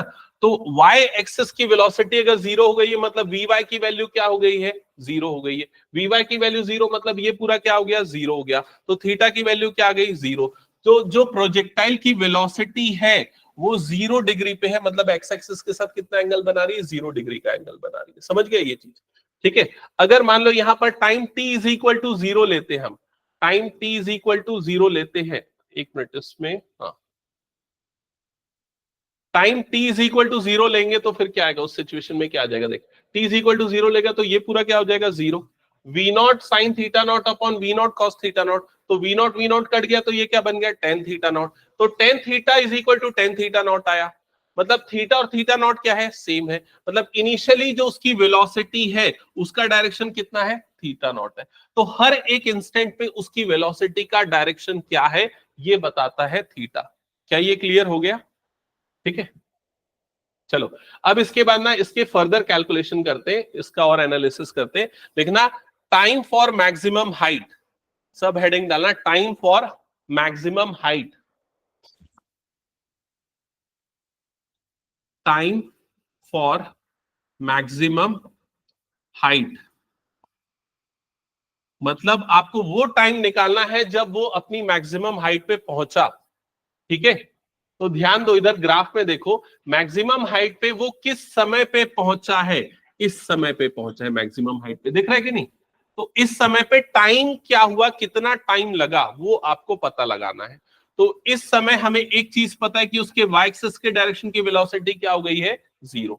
तो यहां पर लिखो, at maximum height, at maximum height, at maximum height v y is equals to 0।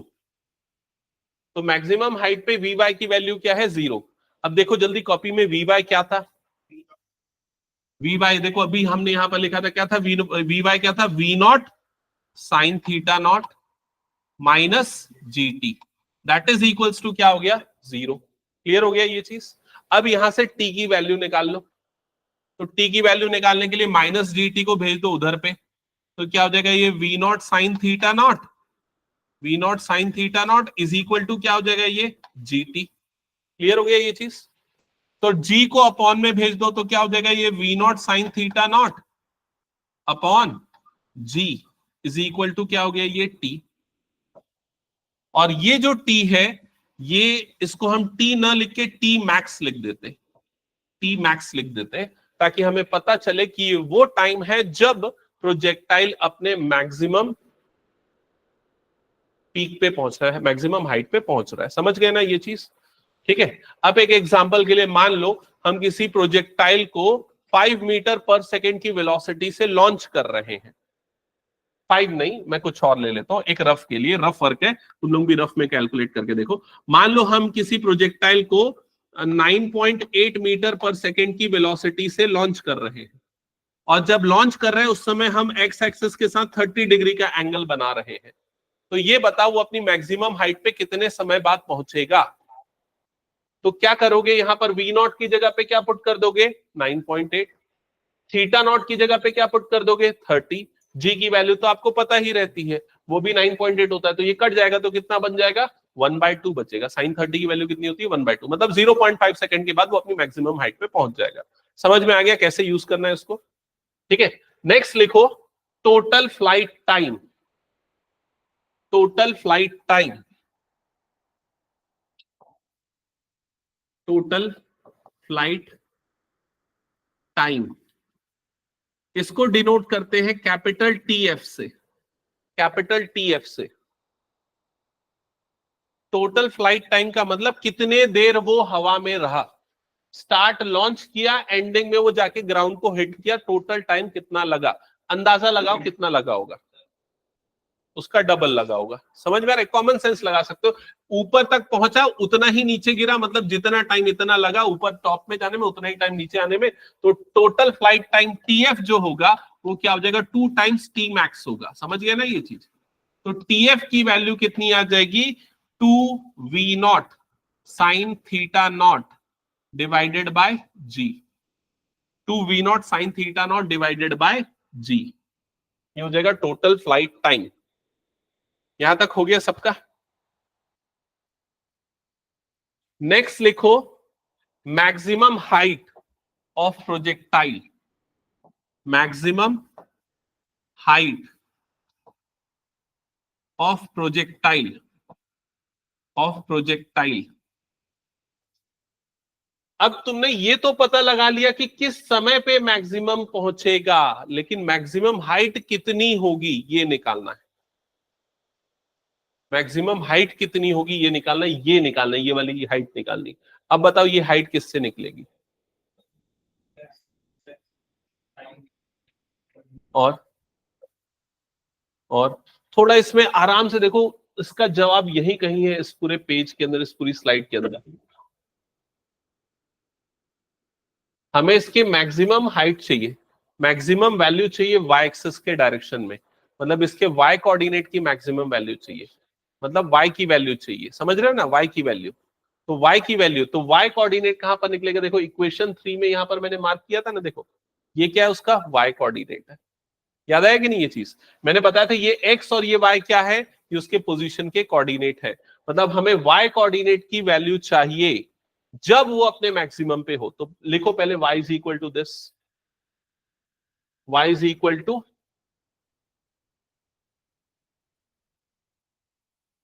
v naught sine theta naught t, y is equal to v naught sine theta naught t, फिर क्या है minus g t square by 2, है ना? ये इसका क्या हो गया, y कोऑर्डिनेट हो गया। आपको इसकी वैल्यू निकालनी है, लेकिन तब जब वो अपने टॉप पे हो, अपने पीक पे हो। तो हमें उसके पीक का टाइम जरूर पता है कि वो अपने पीक पे किस टाइम पे आएगा। वो टाइम कौन सा है, टी मैक्स वाला टाइम जो अभी हमने निकाला था। देखो ये वाला टाइम है। समझ में आई ये चीज? अब आप क्या करो, ये जो टाइम है ना, टी जो है ना, इसकी जगह पे टी मैक्स लिख दो, टी मैक्स लिख दो, मतलब मैक्सिमम टाइम जब हो, वो टाइम जब मैक्सिमम है ये, वो वाली वैल्यू इसमें पुट कर दो। तो पुट करोगे तो यहां पर जो y है ना, उसको भी रिप्लेस कर देना किससे, h मैक्स से। h मैक्स का मतलब मैक्सिमम हाइट उसकी, समझ गया ना?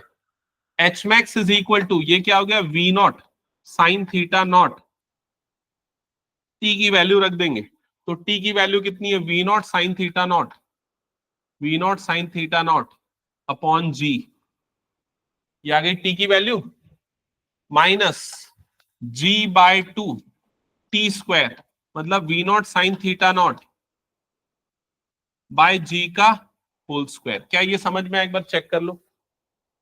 मैंने t को t मैक्स लिखा और t मैक्स की वैल्यू पुट कर दी। क्लियर हुआ यहां तक सभी को?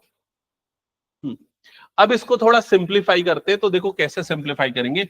यहां पर v naught sine theta not 2 बार आ रहा है, तो वो दोनों होल स्क्वायर बन जाएगा। तो यहां पर आ गया v naught sine theta naught का होल स्क्वायर, और अपॉन में हो गया g, ठीक है, माइनस g बाय 2, ये क्या बन गया, v naught sine theta naught का होल स्क्वायर, अपॉन में आ गया जी स्क्वायर। समझ में आ गया यहां तक? अब सिंप्लीफाई करके अरेंज वरेंज करके बताओ क्या आ रहा है। Okay correct. तो ये g और ये एक g कट जाएगा, यहां पर बच जाएगा v naught sine theta naught का whole square upon g, minus v naught sine theta naught का होल स्क्वायर अपॉन 2g। क्या ये समझ में आ गया यहां तक? अब सिंप्लीफिकेशन करने के लिए आप क्या करो, v naught sine square theta naught by g को कॉमन निकाल लो।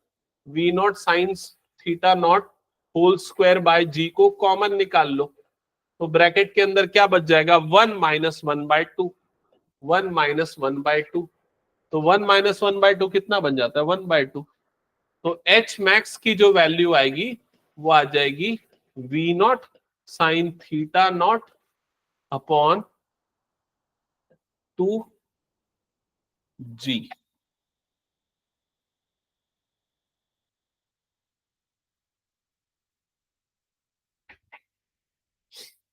क्या ये समझ में है?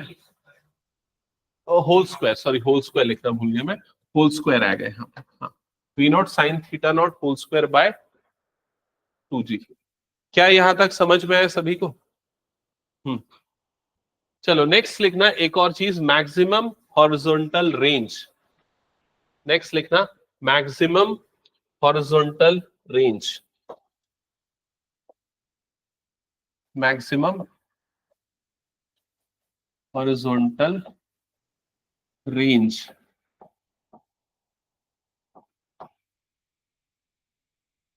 इसका मतलब क्या हुआ? क्या आप फिगर से समझ पा रहे हो? एक बार बताओ जल्दी से। हाँ, क्या मतलब हुआ इसका, क्या निकालना है?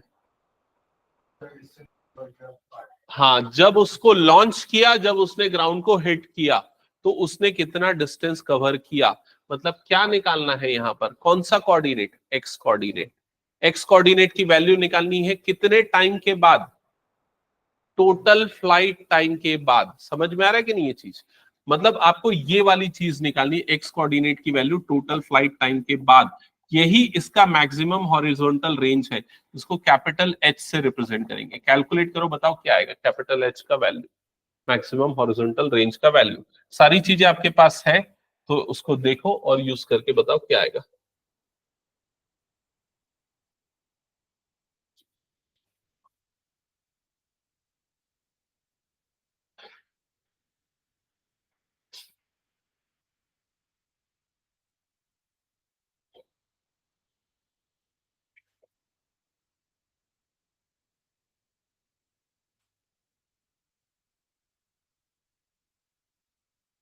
नहीं समझ में आया, कैसे बनेगा?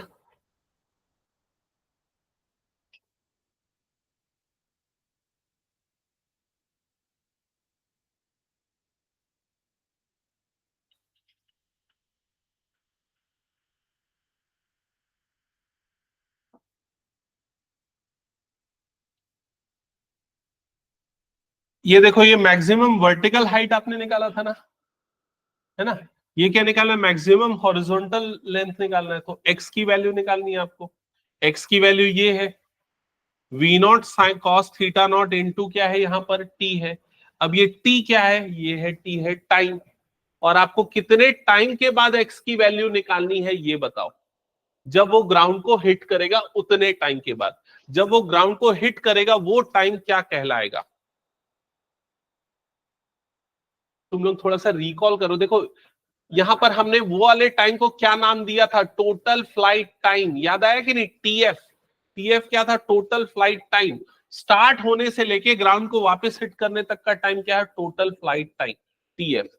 तो यहां पर जो टाइम टी जो आपको दिख रहा है ना, उसमें टी की जगह पे क्या डालोगे? टीएफ डालोगे। देखो अगर समझ में नहीं आया तो इधर पे लिखो। यहां पर हमने एक्स कोऑर्डिनेट के लिए क्या लिखा था? एक्स इज इक्वल टू क्या था पहले वो देखो, इक्वेशन नंबर 3 में we naught cos theta naught into t, यही था v naught cos theta naught into t. यहां पर टी है वो टाइम, ठीक है। अब हम इस टाइम टी को क्या ले लेंगे? टाइम टी को क्या ले लेंगे? टीएफ लेंगे, क्योंकि टीएफ उसका टोटल फ्लाइट टाइम है। तो x इज इक्वल्स टू ये क्या हो जाएगा? V naught cos theta naught into ये क्या हो जाएगा? टीएफ हो जाएगा। क्या ये समझ में आ गया? अब टीएफ की वैल्यू आपने निकाल रखी, कितनी निकाल रखी थी देखो जल्दी से। हाँ,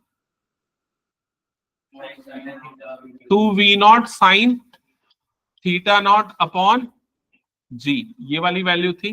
तो अगर हम इसको सिंप्लीफाई करें तो वी नॉट और वी नॉट मल्टीप्लाई हो जाएगा, तो क्या आ जाएगा? ये 2v0 स्क्वायर, ये क्या आ जाएगा? Sign theta naught into cos theta naught upon में क्या हो जाएगा? ये जी। ये इसका मैक्सिमम हॉरिजॉन्टल डिस्टेंस होगा, जिसको हम किससे रिप्रेजेंट करेंगे? कैपिटल एच से, या इसी को मैक्सिमम हॉरिजॉन्टल रेंज भी बोलते हैं। क्लियर हो गया ये चीज? हाँ बिल्कुल बिल्कुल। तो जो बायो वाले बच्चे वो थोड़ा सा सुनना, एक फॉर्मूला होता है ट्रिग्नोमेट्री का, 2 sin A cos A, ये होता है sin 2A, ये डबल एंगल फॉर्मूला कहलाता है। तो ये फॉर्मूला यहां पर लगेगा, 2 sin θ0 इंटू कॉस θ0, इनको कंबाइन करके हम लिख सकते हैं V0 sin 2 इंटू θ0, मतलब एंगल डबल हो जाएगा अपॉन G। ये कैपिटल H की वैल्यू हो गई, ठीक है, कैपिटल H की ये वैल्यू हो गई। अब इसका एक इंपॉर्टेंट कंक्लूजन भी ध्यान में रखना, साइन आपने बचपन से पढ़ा है, 10th में भी पढ़ा है, साइन की जो वैल्यू होती है वो मैक्सिमम कितनी जाती है, 1। समझ में आ रहा है ना ये चीज? साइन की वैल्यू 0 से 1, ये तो 10th में पढ़ा ही है, नेगेटिव भी होती है हालांकि, लेकिन 0 से 1 तो मैक्सिमम वैल्यू उसकी होती है 1। 1 कब आता है, जब एंगल कितना होता है, 90 डिग्री। तो एंगल मतलब 2θ की वैल्यू क्या होनी चाहिए, 90 डिग्री। तो θ0 की वैल्यू कितनी होनी चाहिए, 45 डिग्री। तो जब हम θ0 की वैल्यू 45 डिग्री रखेंगे, θ0 की वैल्यू 45 डिग्री रखेंगे, तो कैपिटल H की वैल्यू कितनी आ जाएगी, V0 स्क्वायर अपॉन G, क्योंकि साइन 2θ0 की वैल्यू कितनी हो जाएगी, 1। तो ये मैक्सिमम हॉरिजॉन्टल रेंज होगा। क्या ये समझ में आया? तो अगर आप जेवलिन थ्रो वालों को अगर देखोगे, ओलंपिक्स वगैरह में जो परफॉर्म करते हैं, उन लोग जब भी वो थ्रो करते हैं अप्रोक्सीमेटली देखना 45 डिग्री के एंगल पे वो लॉन्च करते हैं, ताकि वो मैक्सिमम लेंथ कवर अप कर सके। समझ में आया ये चीज? ठीक है। तो ये सारा ओवरऑल इंपॉर्टेंट पार्ट था प्रोजेक्टाइल का, और यही सबसे इंपॉर्टेंट टॉपिक है पूरे चैप्टर का। ठीक है। अब इसमें क्या क्या चीजें आपको ध्यान में रखनी है, थोड़ा सा देख लो, ताकि हम एक दो न्यूमेरिकल करें, बिना न्यूमेरिकल के समझ में नहीं आएगा ये। तो यहां तक तो हमने थोड़ा सा रिकॉल कर लिया था, V0x V0y, horizontal initial velocity, vertical initial velocity, Vx Vy, horizontal velocity and vertical velocity at any instant t। ठीक है। फिर उसके बाद हमने क्या निकाला, एंगल ऑफ प्रोजेक्टाइल, एंगल कितना फॉर्म हो रहा है वो हमने देखा था। ठीक है। और इंपॉर्टेंट चीजें ये है, time for maximum height, maximum height पे कब पहुंचेगा वो टाइम निकालने का फॉर्मूला क्या है, V0 sin θ0 upon G। Total flight time वो इसका डबल हो जाएगा, 2V0 sin θ0 अपॉन G। ये पूरा बॉक्स में जो बन के इंपॉर्टेंट है। मैक्सिमम हाइट ये कितना है, Hmax is equal to V0 sin θ0 whole square divided by 2G। Maximum horizontal range, उसको भी यहीं पर लिख देता हूं, क्या आया था बताओ, या हॉरिजॉन्टल रेंज का फॉर्मूला पहले बताओ, V0 square sine 2θ0 upon G, ये हॉरिजॉन्टल रेंज का फॉर्मूला है। मैक्सिमम हॉरिजॉन्टल रेंज के लिए ये वाली वैल्यू क्या हो जाती है, 1। ये सारे फॉर्मूले आपको ध्यान में रखने, अब जो मैं क्वेश्चन करवाने वाला हूं उसके लिए। हटा दूं इसमें, यहां तक कोई डाउट है किसी को? अभिनव क्लियर है? चलो अब देखते हैं कुछ एक क्वेश्चंस इन पे बेस्ड। तो ये वही सारी चीजें हैं जो हमने अभी डिस्कस किया, एनसीईआरटी का स्क्रीनशॉट है ये, जो भी मैं बता रहा था वही सारी चीजें। ठीक है। मैक्सिमम हाइट ऑफ प्रोजेक्टाइल, ये सारे डेरिवेशन हमने जो किए वही है एनसीईआरटी में। ये फर्स्ट एग्जांपल आपको सामने दिख रहा है, ये ऐसा फालतू सा एग्जांपल है, तो उतना कोई काम का नहीं है। क्या है, एक बार मैथ्स वालों के लिए थोड़ा ज्यादा कंफर्टेबल है ये, थोड़ा सा बायो वाले बच्चों को प्रॉब्लम जाएगा। मैं, तो लोग पढ़ो जब तक मैं एक डायग्राम बनाता हूं।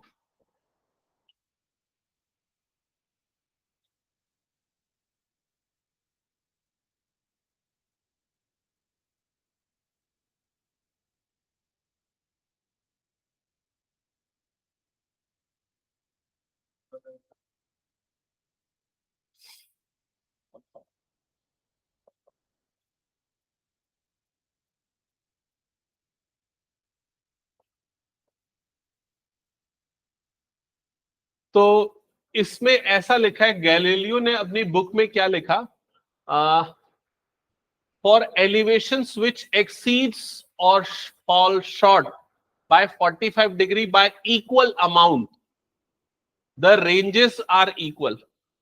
इसको हम इस एग्जांपल से समझते हैं, मान लो दो एथलीट थे, दोनों ने जैवलिन थ्रो किया, एक ने जब थ्रो किया तो उस समय उसका प्रोजेक्टाइल वाला जो एंगल था वो 50 डिग्री था, और दूसरे ने जब थ्रो किया तब उसका प्रोजेक्टाइल एंगल जो था वो 40 डिग्री था। समझ में आ रहा है ये चीज? तो मैक्सिमम हॉरिजॉन्टल रेंज कब मिलती है? 45 डिग्री पे। लेकिन ये 5 डिग्री उससे एक्सीड कर गया और ये 5 डिग्री उससे क्या हो गया? शॉर्ट हो गया। यही हुआ ना मतलब, दोनों अपने मैक्सिमम रेंज से पीछे रह गए, और मान लेते दोनों ने सेम इनिशियल वेलोसिटी से जैवलिन को थ्रो किया था, तो उस सिचुएशन में दोनों के जैवलिन्स जो हैं, दोनों के जो प्रोजेक्टाइल है वो उसी जगह पे जाके गिरेंगे। ये इस स्टेटमेंट का मतलब है। समझ में आया ये चीज? इसके पीछे का कारण क्या है, जस्टिफिकेशन आपको देना है। तो उसके जस्टिफिकेशन के लिए आपको साइन का ग्राफ पता होना चाहिए। तो साइन थीटा का जो ग्राफ है वो कुछ ऐसा बनता है, जहां साइन थीटा की वैल्यू मैक्सिमम कब आती है? 90 डिग्री पे। और साइन थीटा 90 मतलब 2 थीटा की वैल्यू कितनी हो गई? 90। तो थीटा नॉट की वैल्यू कितनी हो जाएगी? 45। तो अगर 45 से 5 डिग्री पीछे जाएंगे मतलब 90 से 10 डिग्री पीछे जाना पड़ेगा। समझ गए ना? तो ये कितना हो गया? 80 डिग्री हो गया।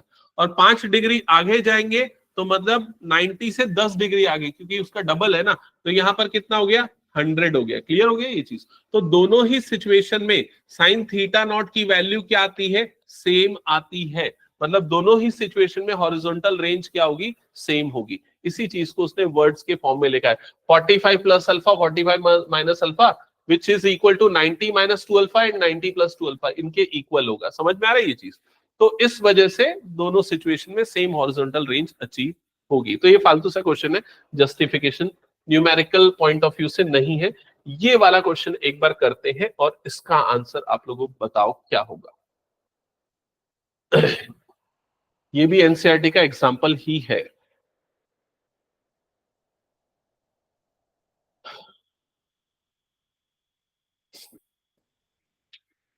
A hiker stands on edge of a cliff 490 meter above the ground and throws a stone horizontally with an initial speed of 15 meter per second, neglecting the air resistance.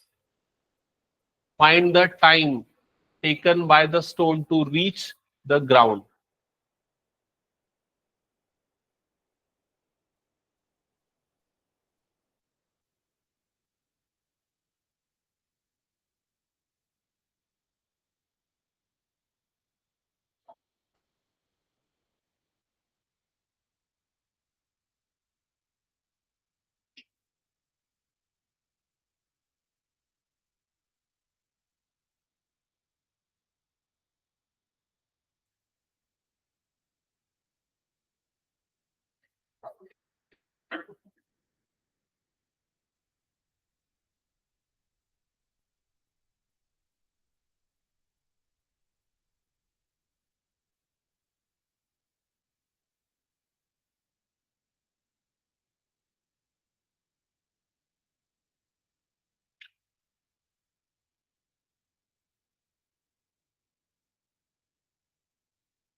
अगर सॉल्यूशन देख के समझने की कोशिश करो तो एक बार कर लो, बट मैं इस मेथड से समझाना अवॉइड करूंगा। ठीक है, फिर भी एक बार अगर देख रहे हो तो देख लो।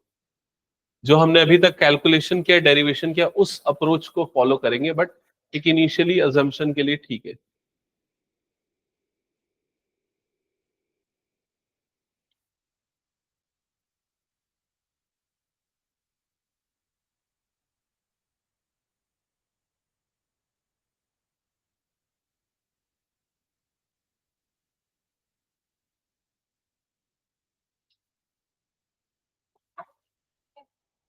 हम्म नहीं, फर्स्ट पार्ट में तो क्या निकालना है? फर्स्ट पार्ट में निकालना है 490 किलोमीटर अब the ground throws is horizontally with an initial speed of this. Actually वो जो प्रोजेक्टाइल जो था ना, एग्जैक्टली उसके जैसा नहीं है ये क्वेश्चन। जो अभी हमने डेरिवेशन किया उसका हाफ है। उसका हाफ क्यों है? क्योंकि सिचुएशन कैसी बन रही है, देखो यहां पर जो हाइकर है stands on a cliff, on a edge of a cliff. तो मान लेते हैं वो जो हाइकर है वो यहां पर खड़ा है, यहां पर खड़ा है, ठीक है। उसने क्या किया, उसने ये इसकी हाइट भी आपको गिवन है, इसकी हाइट कितनी गिवन है? 490 मीटर्स गिवन है। क्लियर हो गया ये चीज? उसने क्या किया, हॉरिजॉन्टली एक इनिशियल वेलोसिटी से एक स्टोन को थ्रो किया। तो जब उसने थ्रो किया स्टोन को तो इस डायरेक्शन में थ्रो किया। क्लियर हो गया ये चीज? उसका जो डायरेक्शन था वो ये था, मतलब थीटा नॉट की वैल्यू यहां पर क्या थी? 0 थी। क्या ये क्लियर हो गया? और जिस वेलोसिटी से, इनिशियल वेलोसिटी से उसने थ्रो किया, तो वो वेलोसिटी v नॉट की वैल्यू कितनी थी? 15 मीटर पर सेकेंड थी। क्या ये क्लियर हो गया? और इनिशियली वो जहां पर था उस समय हम मान लेते हैं उसका x कोऑर्डिनेट और y कोऑर्डिनेट ये कितना था? 0,0 था। क्लियर हो गया ये चीज? लेकिन जब वो उसको थ्रो करेगा तो एक्चुअली वो प्रोजेक्टाइल कुछ इस तरीके से आएगा और वो नीचे पहुंच जाएगा इस जगह पे। जब वो इस जगह पे पहुंचेगा तो उसका जो y कोऑर्डिनेट होगा, सिर्फ y कोऑर्डिनेट की फिलहाल मैं बात कर रहा हूं, वो कितना होगा ये बताओ, कितना होगा? अगर इस समय y कोऑर्डिनेट 0 था तो वो इतना नीचे आ चुका है, तो इस जगह पे उसका y कोऑर्डिनेट कितना हो जाएगा? -490। तो यहां पर उसका y कोऑर्डिनेट हो जाएगा -490। क्या ये चीज समझ में आ गई? अब देखो, अभी मैंने आप लोगों को सारे इक्वेशन जो करवाए थे उसमें x coordinate y coordinate mark करवाया था, देखो रिकॉल करो थोड़ा सा। उस प्रोजेक्टाइल का y कोऑर्डिनेट निकालने के लिए कहां पर गया? ये देखो, ये y कोऑर्डिनेट नहीं, कहा ये है, ये y कोऑर्डिनेट ये वाला था। ये वाला वैल्यू लिखो, y इज इक्वल टू क्या था? v naught sine theta naught minus g t square by 2। लिखो,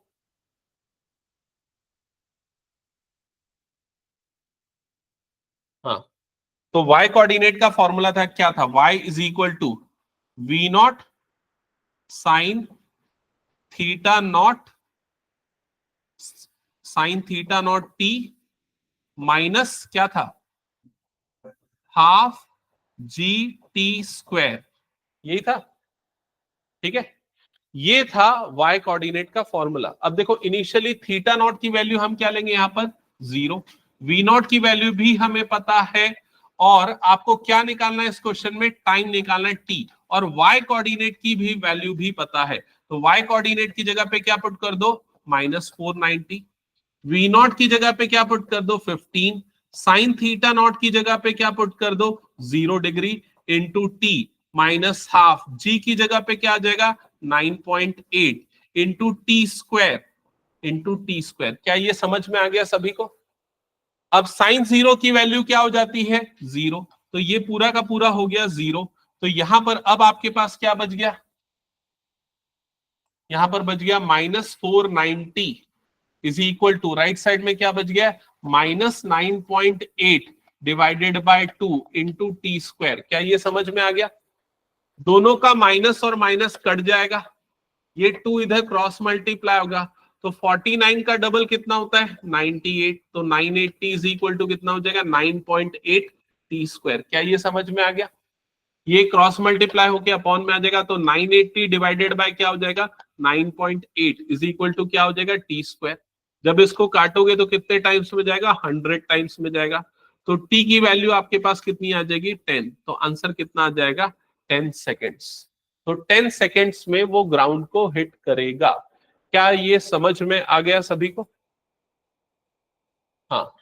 अब सिर्फ यही क्वेश्चन खत्म नहीं होता है ना, क्या लिखा है? To reach the ground, speed with which it hits the ground. वो ग्राउंड को किस स्पीड से हिट करेगा ये बताना है।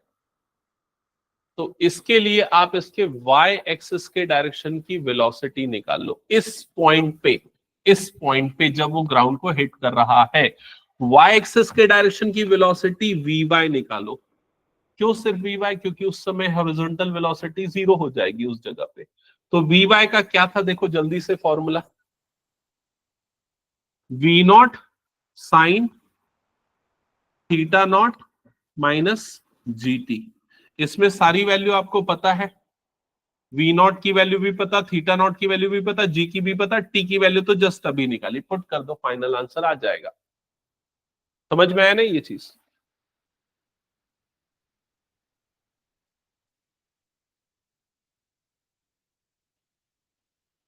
एक मिनट ना, नहीं ये वी वाई वी एक्स भी निकालना पड़ेगा भाई इसका। हाँ, एक्स एक्सिस के डायरेक्शन की भी वेलोसिटी उस समय रहेगी और इफेक्टिव वेलोसिटी निकालना पड़ेगा। हाँ, वी एक्स 15 आ जाएगा, ठीक है। ये कितना आ रहा है, v naught sine theta naught कितना आ रहा है, ये वी नॉट की वैल्यू 15 है, ये तो जीरो हो जाएगा ना, साइन जीरो हो गया, साइन जीरो हो गया, माइनस जी की वैल्यू हो गई 9.8 और इसकी वैल्यू हो गई 10, तो कितना आ रहा है ये -98 मीटर पर सेकेंड, ये वी वाई हो गया। वी एक्स हर पॉइंट पे इसकी एक्स एक्सिस के डायरेक्शन की वेलोसिटी ना, तो इफेक्टिव के लिए निकालना पड़ेगा। वी एक्स कितना आएगा, वी एक्स क्या था, v naught cos theta naught, और कॉस थीटा नॉट की वैल्यू क्या है, जीरो है, सॉरी थीटा नॉट जीरो है, कॉस थीटा नॉट की वैल्यू क्या हो जाएगी 1, तो ये आ जाएगा वी नॉट आ जाएगा, वी नॉट मतलब कितना हो गया 15 हो गया, तो इसकी velocity v is equal to क्या आ जाएगा 15 आई कैप -98 जे कैप। समझ गए ना, एक्स एक्सिस के डायरेक्शन की वेलोसिटी और ये क्या हो गया वाई एक्सिस के डायरेक्शन की वेलोसिटी। तो इसका मैग्नीट्यूड क्या होगा, magnitude of v is equal to √15 square plus -98 का स्क्वायर, सिंप्लीफाई करो कितना आएगा ये 225 प्लस 98 का स्क्वायर कितना होता है, लगभग 10,000 जो भी कुछ हो, 10,000 से थोड़ा 569604 प्लस 225 करोगे तो ये आ जाएगा 9829 और इसका स्क्वायर रूट करोगे तो 99 अप्रोक्स कुछ आ रहा हो, 99.14 मीटर पर सेकेंड, तो ये आ जाएगा इसका final velocity, magnitude of final velocity. ठीक है, तो अब देखो वैसे तो एनसीईआरटी का क्वेश्चन मैंने डायरेक्टली ले लिया तो थोड़ा सा हो सकता है मुश्किल लगे, बट कई क्वेश्चन इसके डायरेक्टली बनते हैं जो फॉर्मूले वाले क्वेश्चन है। ठीक है, तो अगली क्लास में हम कुछ डायरेक्टली प्रोजेक्टाइल के फॉर्मूले वाले क्वेश्चन डिस्कस करेंगे, फिर इस टाइप के क्वेश्चन देखेंगे। क्या ये टॉपिक समझ में आया या कुछ डाउट है तो पूछ लो किसी को एक बार, लेकिन डेरिवेशन मेक श्योर करके देखना क्योंकि इसका डायरेक्ट डेरिवेशन ही पूछ सकता है और न्यूमेरिकल भी। ठीक है, इस पूरे चैप्टर का सबसे इंपॉर्टेंट पार्ट यही है इनफैक्ट। ठीक है, ठीक है, एंड करता हूं फिर मैं। ऑनलाइन में प्रियांशी वसुधा कोई doubt? No sir. No sir. Okay.